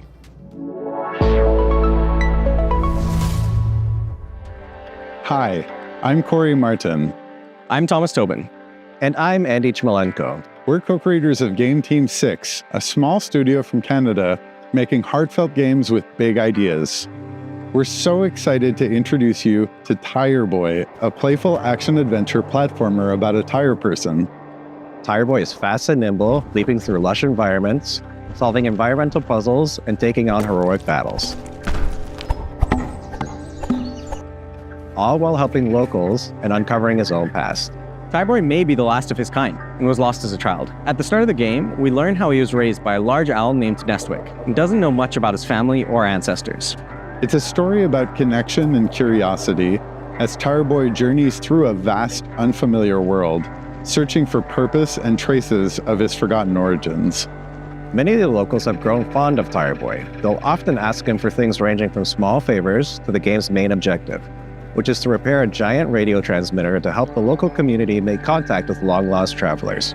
In spite of its silly premise, we're striving to make the world feel really grounded and genuine. Another thing we've emphasized throughout development is being playful with the scale of things in the world, wanting to make the player feel small and make you feel like a kid, giving you that childlike experience of feeling like everything around you is impossibly big. And that has a meaningful impact on gameplay, given that you move fast and it feels more satisfying to do so in a big, sprawling world. Tireboy is weird, heartfelt, and full of little surprises. And we've built it to feel like a place you'll want to come back to, whether you're chasing big moments or just soaking in the quiet ones. Wishlist Tireboy on Steam now and follow @tireboygame.com on Blue Sky to keep up to date. Thanks for watching and enjoy the rest of the show. Who doesn't love a vacation? Towen took us on a delightful expedition, and the sequel, Towen 2, takes us even further from 2D to 3D. Something we made from Sweden does it again. Hello everyone, I'm Lucas. And I'm Niklas. Co-founders and developers at Something We Made. Some of you might remember us, or even better, our little game Towen from 2021's showcase. Making Towen was an adventure on its own.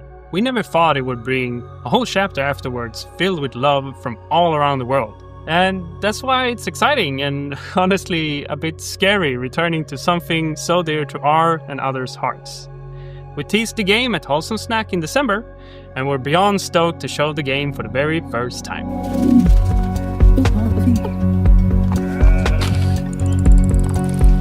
Towen 2 is still a photography adventure that resides in a whimsical world, where the main objective is to photograph a phenomenon known as Towen. Set a few years after the original game, our protagonist now jumps into their biggest adventure yet. And what the phenomenon is this time, well, you'll have to discover that yourself. Along their journey, they'll stumble upon special NPCs we call friends, each with their own personality and questline. These friends allow deeper relationships for the player, aiding them through fears and difficulties, hence becoming friends. Each friend gives the player what we call a camera tool. These tools allow new and interesting ways of interacting with the world through your camera. For example, the scissors, which cut things.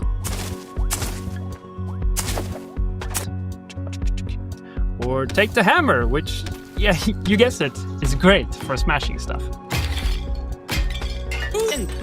As you might have noticed, we have updated the visuals. It's a crafty mix of render styles that allows us to reimagine the world without compromising on the vibes. And finally, and maybe most importantly, we have a new movement system. It's probably the biggest change compared to Towen 1, and you can now jump and climb your way through the environment.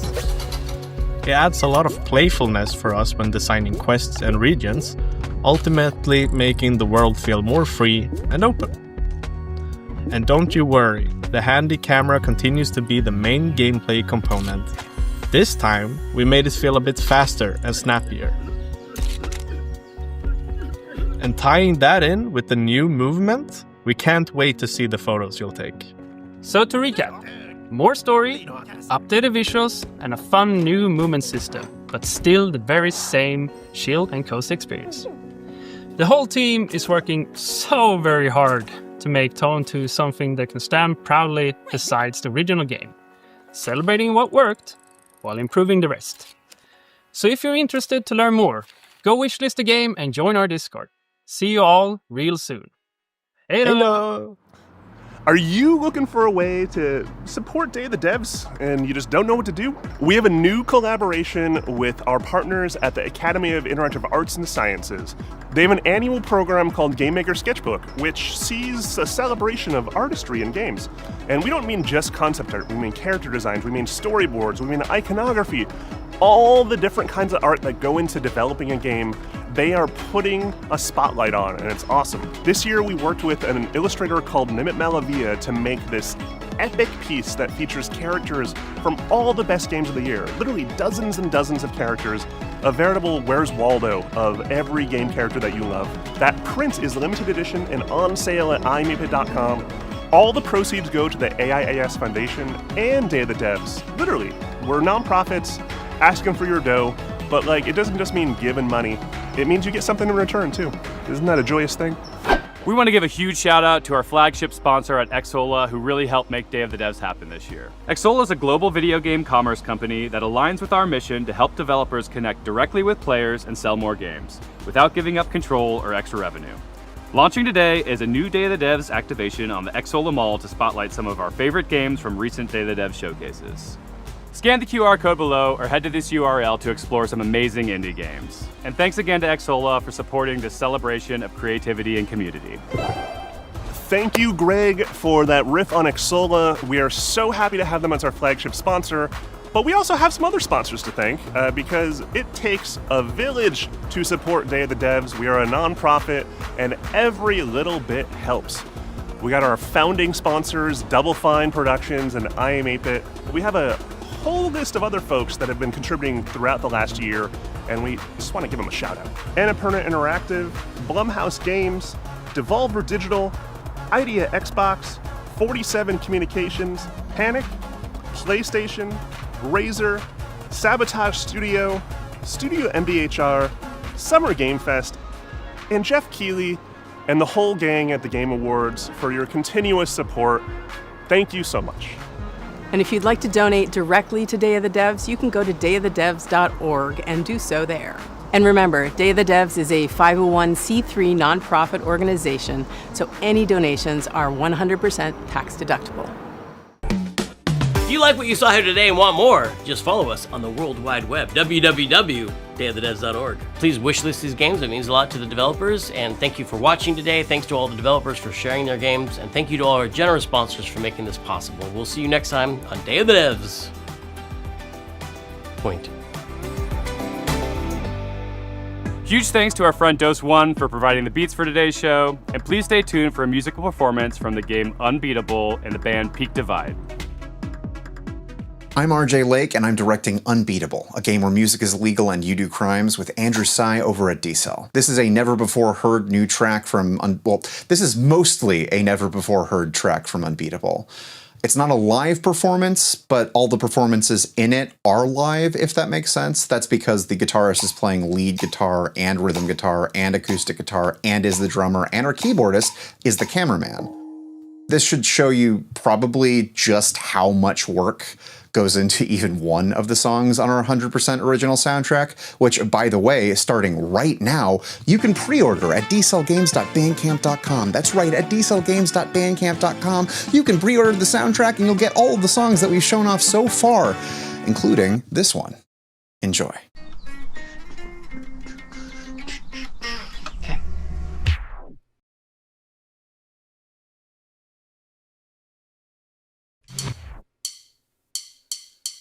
Has your voice been truly locked away? Kept inside these worn out days we made? Or maybe this is another dream I'll soon forget.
that song is called Worn Out Tapes, and it's actually going to be playable in our demo starting during Steam Next Fest on June 9th, alongside Worn Out Tapes' Tally Ho version, which you might recognize from Rhythm Doctor. I remember hearing that first version of Worn Out Tapes all the way back in 2018, which is when we started working on the game. As time went on, the style of the game's music and the way we designed the charts for them evolved.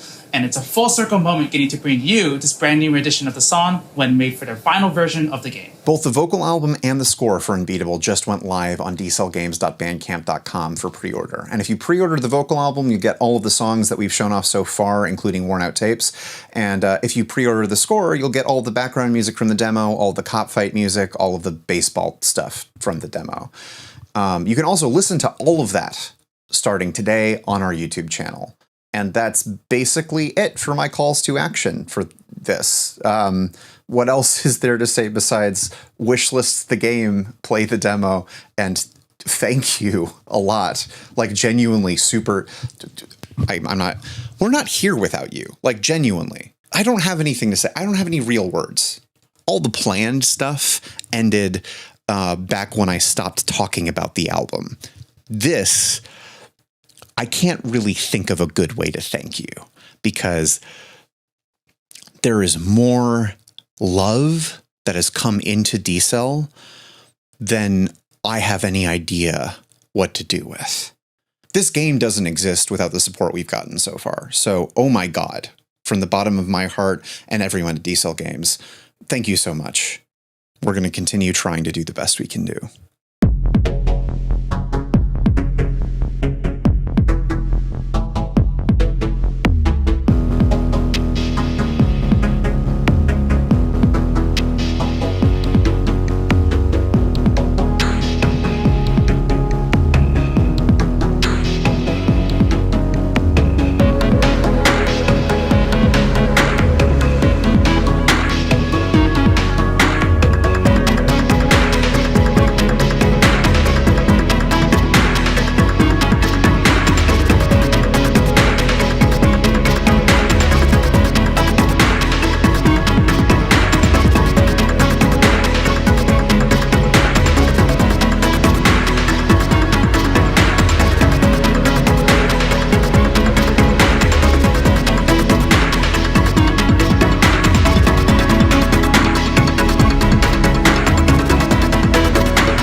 starting at $399.99.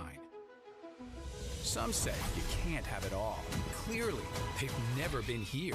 Play the unmissable on PlayStation 5. Welcome back. You're here with us, with me. Did I startle you? No, I just. Are you going to throw my cards? Such an aggressive way to start this. Well, I get, Kurt, that you are a pointer. Like, I know this about Kurt and Davina. If he is nothing if not a pointer. Listen. Yeah. I want this, Cam. You're watching GameSpot's coverage of Summer Game Fest. This is the post-show presented by PlayStation Days of Play. I'm Kurt and Davina. This is Emma. Hello. This is Jess. Hi. And we are here to talk about, I can go down the entire list if you'd like. I have a lot. Yeah. This is just one card? My first. This is 2 cards? Whoa. I didn't make any cards. This is 3 cards? You don't need it because you're a professional brain person. Take from that I'm way gonna you put that will. in my bio. Professional brain person. Hello, I'm a professional brain person. Yes. Jess. Very Anyways, you wrote some stuff, but I did. I want to address a few things right out of the gate. Okay. 1, you both were wrong. I know. Wrong. No Call of Duty. Right? I actually can't believe that. Well, I mean, it's gonna happen. I know It's like Call of Duty's gonna cough onto all of the consoles. You know, true. it's Yeah. it's like, Yeah. do we need to announce that water is wet? Yeah, it's true. That the sun will fall and the moon will rise every day. I think both do both every day, but you know. Yeah, well, whatever. But your statements were true. Yes, I was surprised that there was no Call of Duty. What else did I? I mean, this. Well, there was a celebrity, and surprisingly, only one. Mads Mikkelsen. Yes. And I actually, as soon as I saw him, I went, dang, that makes so much sense. Dang, what a I man. really should have said Yeah. Mads Mikkelsen. Yeah. And I also want to know what he's filming right now that his hair looks like that. Yes. Oh, I didn't even see. I think that's when I got up to Wee Wee. He looks very wizened. Very white. He didn't even come out for Death Stranding 2. Yeah. Yeah. Yep. Speaking of, which is an excellent segue. Yes. During the pre-show, we said we were going to get 9.5 minutes of a trailer with fade-ins and fade-outs, Yep. ends and then beginnings. We did get nearly 9 minutes of it. Right. We timed it. Yeah, I was like, because that was the one thing you asked me, what do you not want to see? Yeah. And I'm Right. like, no offense I love Kojima, Yes. love Death Stranding. I just have to preface that because I don't want people to come at me and be like, what does she have against Kojima? Nothing. Everything. Yeah, Jess, before this happened, Jess was like, I have so many things to say. Oh, yeah. Jess is like, It's she's like, I got to personal. get down there to clothesline Kojima. Yeah. No, that's for Sneak King, who you didn't see because he was sneaking around. He was very- Little do you know, people are leaving with whoppers in their pockets and haven't He was found him yet. sneaking, Kurt. He was sneaking maybe behind somebody. Yeah, no, I don't see anything. Do you? Oh my gosh. He's sneaking on Jess. Oh, Do you see something I don't see? What? Can you see him on that screen? Look! Yeah, I don't know. He was right there. It'd be I promise great you. if I pulled out a soggy Whopper Yeah. in my pocket. Burger King has Whoppers, right? Yeah, it is. Shows what I know. Anyways, but we got Death Stranding. 3 minutes of the game. Yeah. But not even 3 minutes of the game. It was the typical thing where it's just here's a bunch of people saying words at each other. Yeah. Right. Thing. Right. Anyways, I will give credit to the Summer Game Fest Keighley thing. They got it out early. Yes, Yeah. they did. Yeah. Because we all knew it was going to happen. Yep. And nice that they just put it in there. And I'm really happy for, the Kojima heads out there. Yeah. I'm really excited for Kojima. So excited. I'm excited for Jeff. I'm excited for Jeff. So, how do we want to do this? Oh, let's just dive right Name in. one. Just shoot. My first note is about Sonic Racing. Oh, you mean Sonic, Yakuza, Like a Dragon, Persona, Racing. Yeah. Minecraft. Minecraft. Don't forget about Minecraft. Because nothing says Sega like Minecraft. All I wrote down was, you can walk in the race, which is what I thought the developer said, and also supports cross-platform. Nice. Yeah. Listen, I like a kart racer. Yeah. Do you like the Garfield one? That's getting a sequel this year. Ooh. Yeah. Just so you know. You know which one I was really into back in the day was chocobo racing. Oh, really? But you know what? That doesn't surprise me. I know. love that. No. Yeah, shocker, right? I love Final Fantasy adjacent thing. Talk about No, curveball. I love chocobo racing. I loved creating my own characters. Cool. I made a bunch of white mages. She flew around on a little carpet, and I gave them hair colors that I named them after their hair colors. Oh, like so teal, magenta. Oh, brown. The ruby. Yeah, ruby. I think I maybe had a scarlet was my red-haired one. Anyway, Jess, are you going to play Sonic Racing because you could play as Joker? I want to play as Ichiban. Yeah. Would you play as both? Yeah. If you gun to your head, Ichiban or Joker? Or like Joker. in Persona. Okay, so Joker is like a self-insert more than anything. So I gotta go Ichiban. You gotta go He's like a Ichiban. full realized character. Yeah. I agree. Yeah. Yeah. Yeah. And Yeah. you? I'd also go Ichiban. Not Steve from Not Steve from Minecraft. No. Was that real? Did that actually happen? Did that announcement happen? Yeah. I believe it did happen, and also that our very own Lucy James Said was I have to the one do to this. sign No, she didn't. But she. Way to go, Lucy. was great. Nothing says Lucy James like Minecraft, Yeah. like Sonic Racing Minecraft.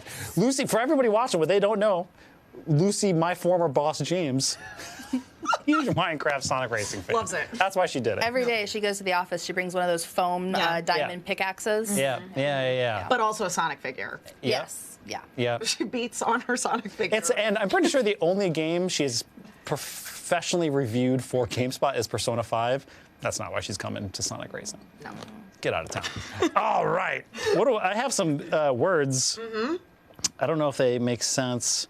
So I wrote fantasy. There was a lot of that. There was a lot. Just what you wanted to see.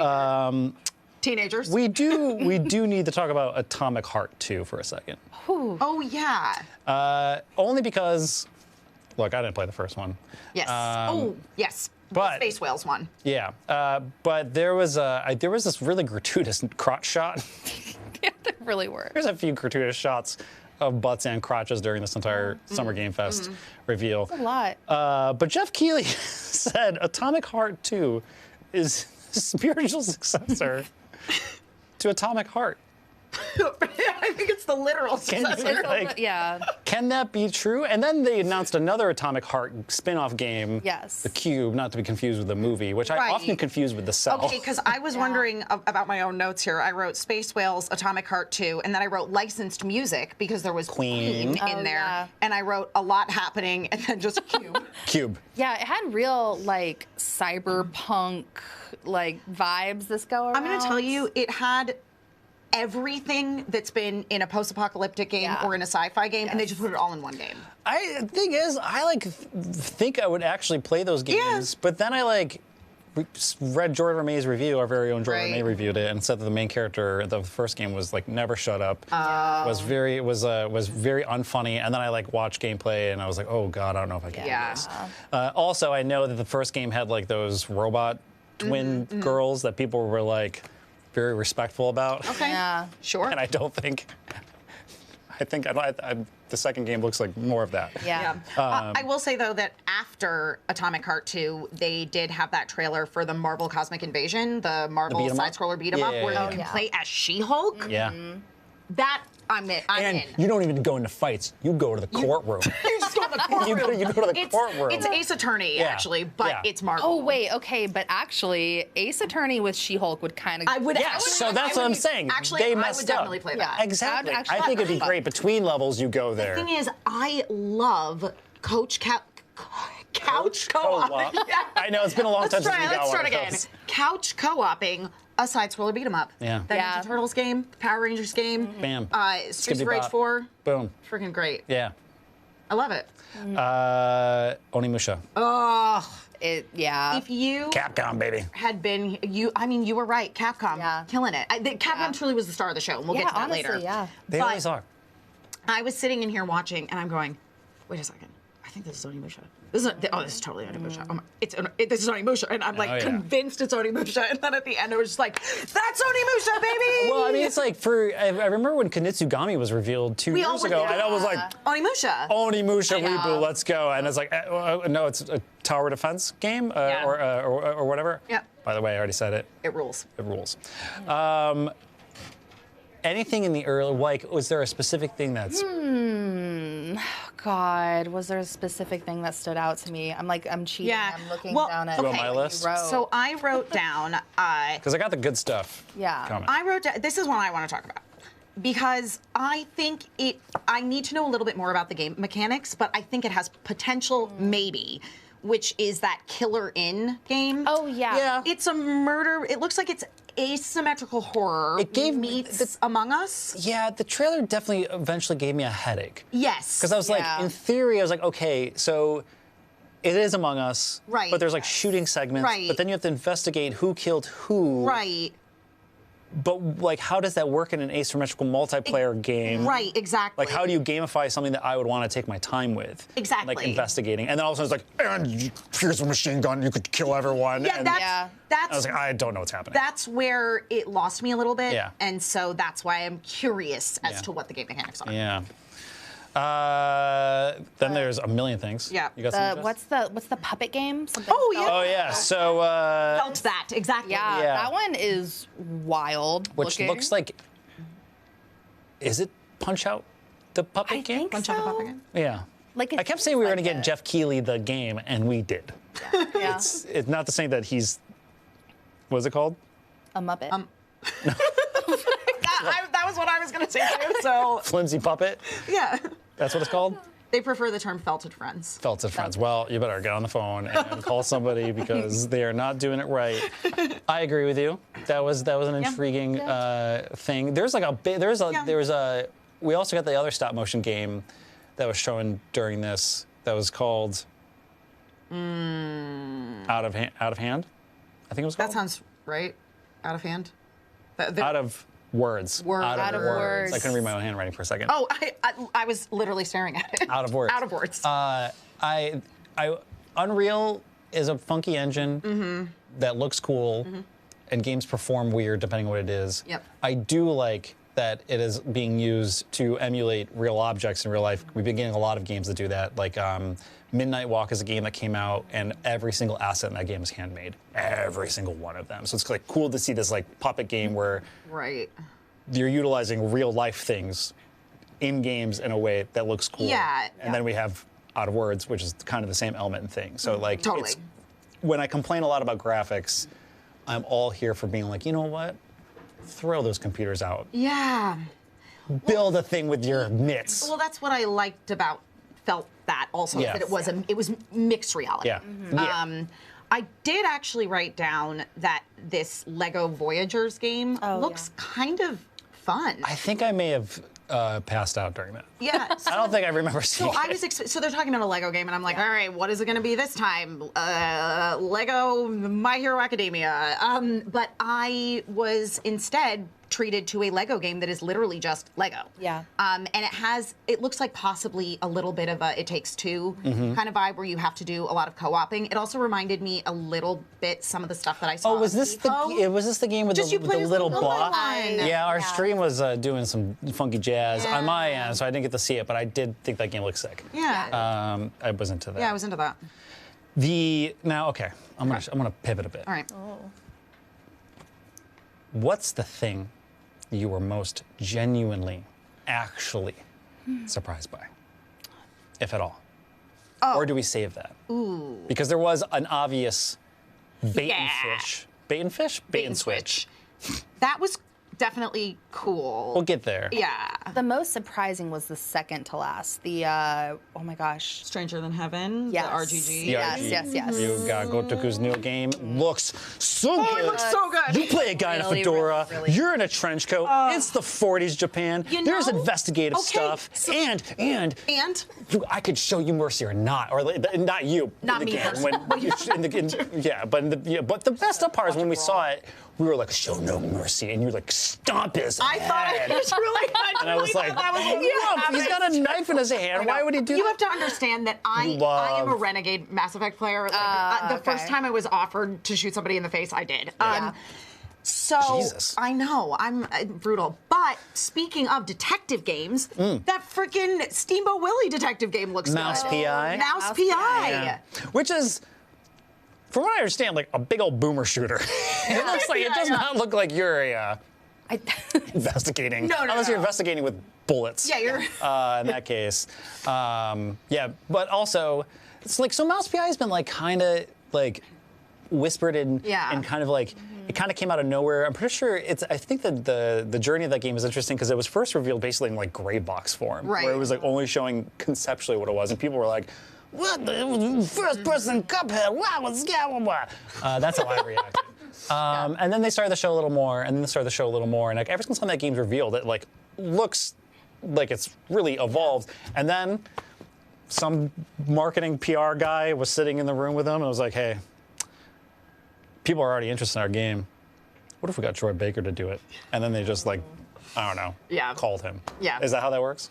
Yeah, I think that's basically. I think how for that works. Troy Baker, you just put up like a light. and Yes! it comes. It's a big light on this guy. I'm done being Harrison Ford. Right. Well, and Troy has been Batman before, like So it's just instead of the bat signal here in Los Angeles, we have the What is it? The Is Baker it signal. is it? What's the symbol look like? It's just his face. yes. Is it a loaf of bread? It's his face. It's his face with a loaf of It's bread. his face in on a toasted, bread. Oh, like a toast, like a Jesus toast. A Jesus toast. Or maybe that's what happened. Maybe somebody was in the kitchen being like, "Oh man, we just need to get one last voice actor for Mouse PI," and then the toast came up. And it's Troy Baker's face on And it. Troy goes, "I've been summoned." Yep. So you're excited for that?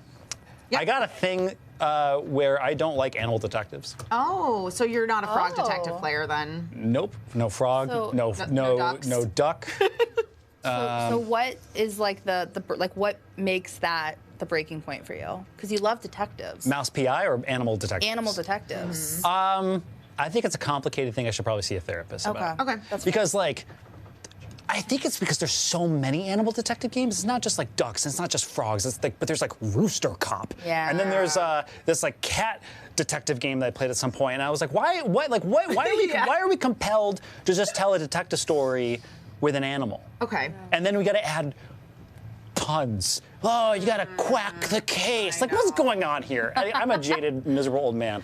But Mouse PI is okay because it's really not a detective game. You're just mowing down And it's funny bad because dudes. I don't really gravitate towards first-person shooters, but this is one that I do want to try out. And some of it is truly based on the aesthetic and also the fact that I think there's like a fun, hard-boiled detective edge to this that the other animal detective games don't necessarily have. They're cutesy. This feels like it is trying to be a detective game. Now, I think this is an excellent segue to maybe some things we're not thrilled or maybe moved by. And the one thing is that I would like to bring up and let you two banter about because I have my own opinions is Splitgate 2. Yeah. I don't even want to say it. Make FPSs great again. I need to preface this on my own accord saying, I'm just going to say it straight up. I thought that was a very bad way to present your game. I agree. I do not think that was in good taste, and not even because of any political relation, but you're basically saying that your first-person shooter is somehow better or more evolved or than the current state of first-person shooters. When in actuality, like the genre was great. Yeah, There's tons of good games. Once again, not into first-person shooters. I can look at and acknowledge that there are lots of really good first-person shooters. And him coming out, and I want to say he even actively named Call of Duty. Yeah. Like, that's just so disrespectful to the devs. Yeah. You know, and look, I just don't know what you're trying. It's like, and I maybe this is less of a criticism of him in Splitgate, but more of a criticism of Summer Game Fest, where it's like, this isn't just about like representing the game. It's like it's about representing the games industry. Right. It's about representing developers, Yeah. everybody who's doing stuff. For maybe Summer Game Fest from start to finish wasn't the most like compelling thing. Every single thing stood out to me, but it's still a celebration of like every shape and form, games from around the world, indies and AAA. So it felt just in weird taste, in my opinion. Yeah, I've never been persuaded to play a game by the developers of the game talking shit about a genre. You know what I mean? Like it's very off-putting, and just the whole vibe he gave off with the hat and the sweats and the baseball bat, and then going out there and being like, "Oh, I used to play old school Halo," and it's like, we're better than that. We're better than whatever that toxic display was, honestly. You know, and also the real casual look. Yeah. And you yeah. And like you don't have to be. I'm not one of those people who's gonna like come at you for like, you know, being casual, doing the t-shirt and a blazer, whatever. I get it. But there was just something about the whole attitude, air that he kind of came out with that I was like, I don't love this. And I have a lot of friends who love Splitgate and are super excited for, like, even people we work with. Like, we have a lot of coworkers who are excited, and we went back there afterward and we were like, what do you guys think about that? And they're like, I didn't love that. Yeah, that being said, I mean, it's important to remember, this is also the Kojima status I think many of us fall under, is where there's a lot of people working on games. Yes. There's a whole ass team that's, you know, working on a thing. So it's just in weird taste. That segueing from that to things that were such a huge bummer. Such a huge bummer. And maybe I have a twisted view of this because we didn't see a certain game there. And I know there's a few people on our staff who live and breathe every day hoping this game will come. Bloodborne? Oh, yeah, that one. No, that game. Oh, no, Silk Song. Oh, there we go. Gosh. Yeah. You know it's what? one of them. Is Silk Song real? No. Was the Minecraft Sega Sonic racing thing real? Because I feel like I didn't exist in that moment. Maybe the real Silk Song is the friends we made along the way. Here's what I'm going to say. Again, to make a joke about Silk Song leading into your Deadpool VR game announcement and then not have an update on Silk Song, bold move. Yep. Let them cook. Bold move. They're going to be cooking for the rest of their lives. Yeah. Now, they did a thing, and I like that they did this thing. I did too. Middle of the show, we had a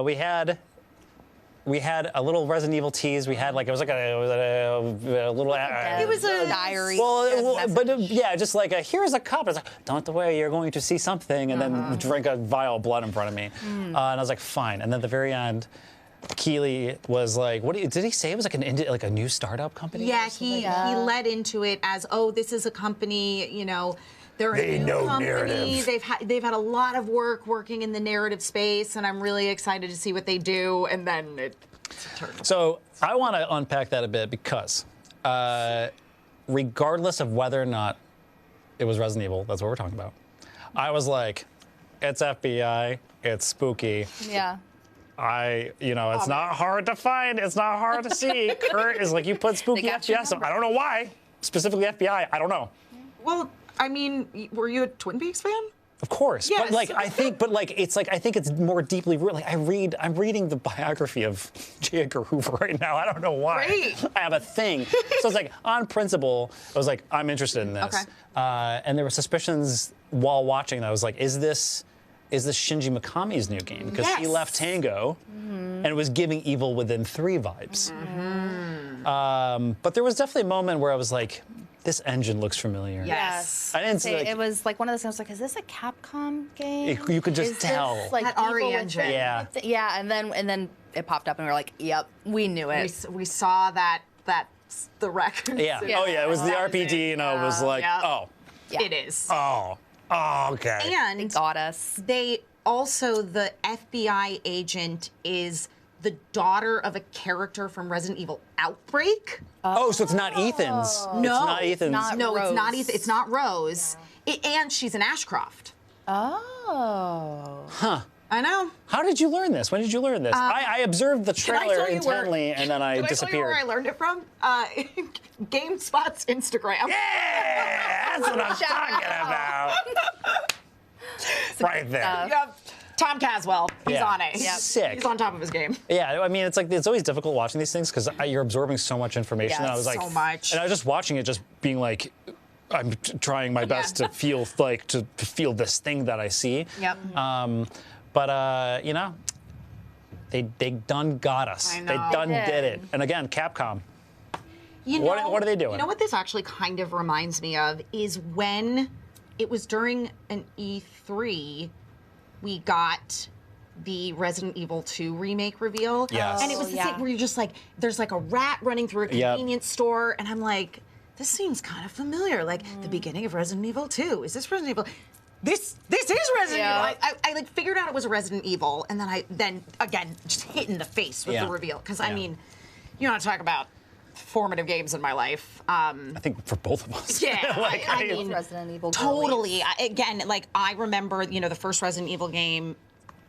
It like changed my view on what video games could be because there were these really compelling characters and a story within a game and this sense of dread. And so the first Resident Evil I was absolutely captivated by, but I was pretty young when it came out, so I actually like watched a friend's older brother play it.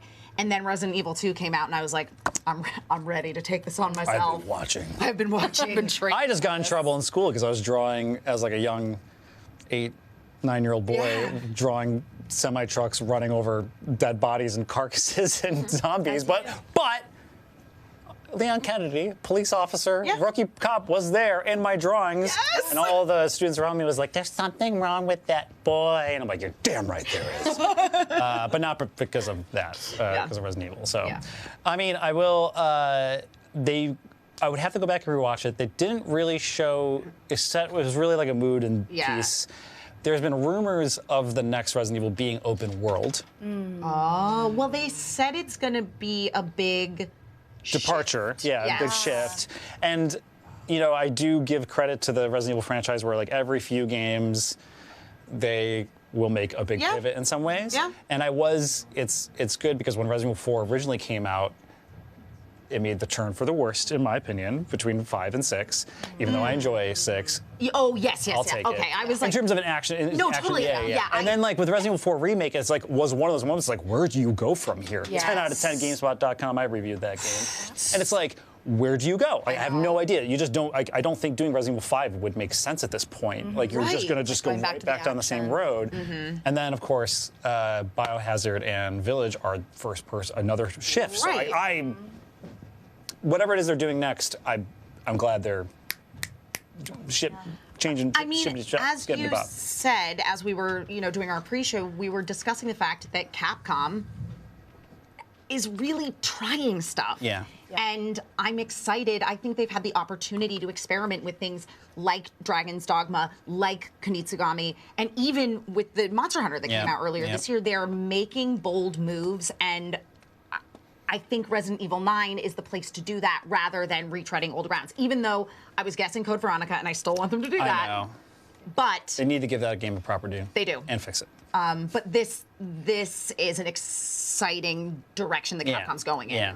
Now, we're about to wrap up, but we didn't really give our, what is your shot fire review of this year's Summer Game Fest? Because I would say, on my personal note, every year it's just lots and lots and lots of trailers, and it wasn't really, and it's always like the last reveal. Yeah. But it really wasn't until like Stranger Than Heaven or Resident Evil 9. And even Resident Evil 9, I was like, okay, kind of like Call of Duty, I knew this was going to happen one way or another. So Stranger Than Heaven was like, actually, I think my pick. Yeah, I agree. But everything else, I was like, this is trailers.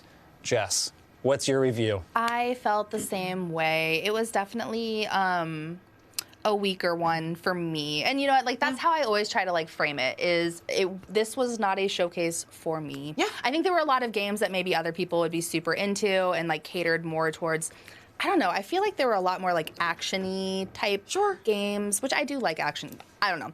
It just was not, it was not for me.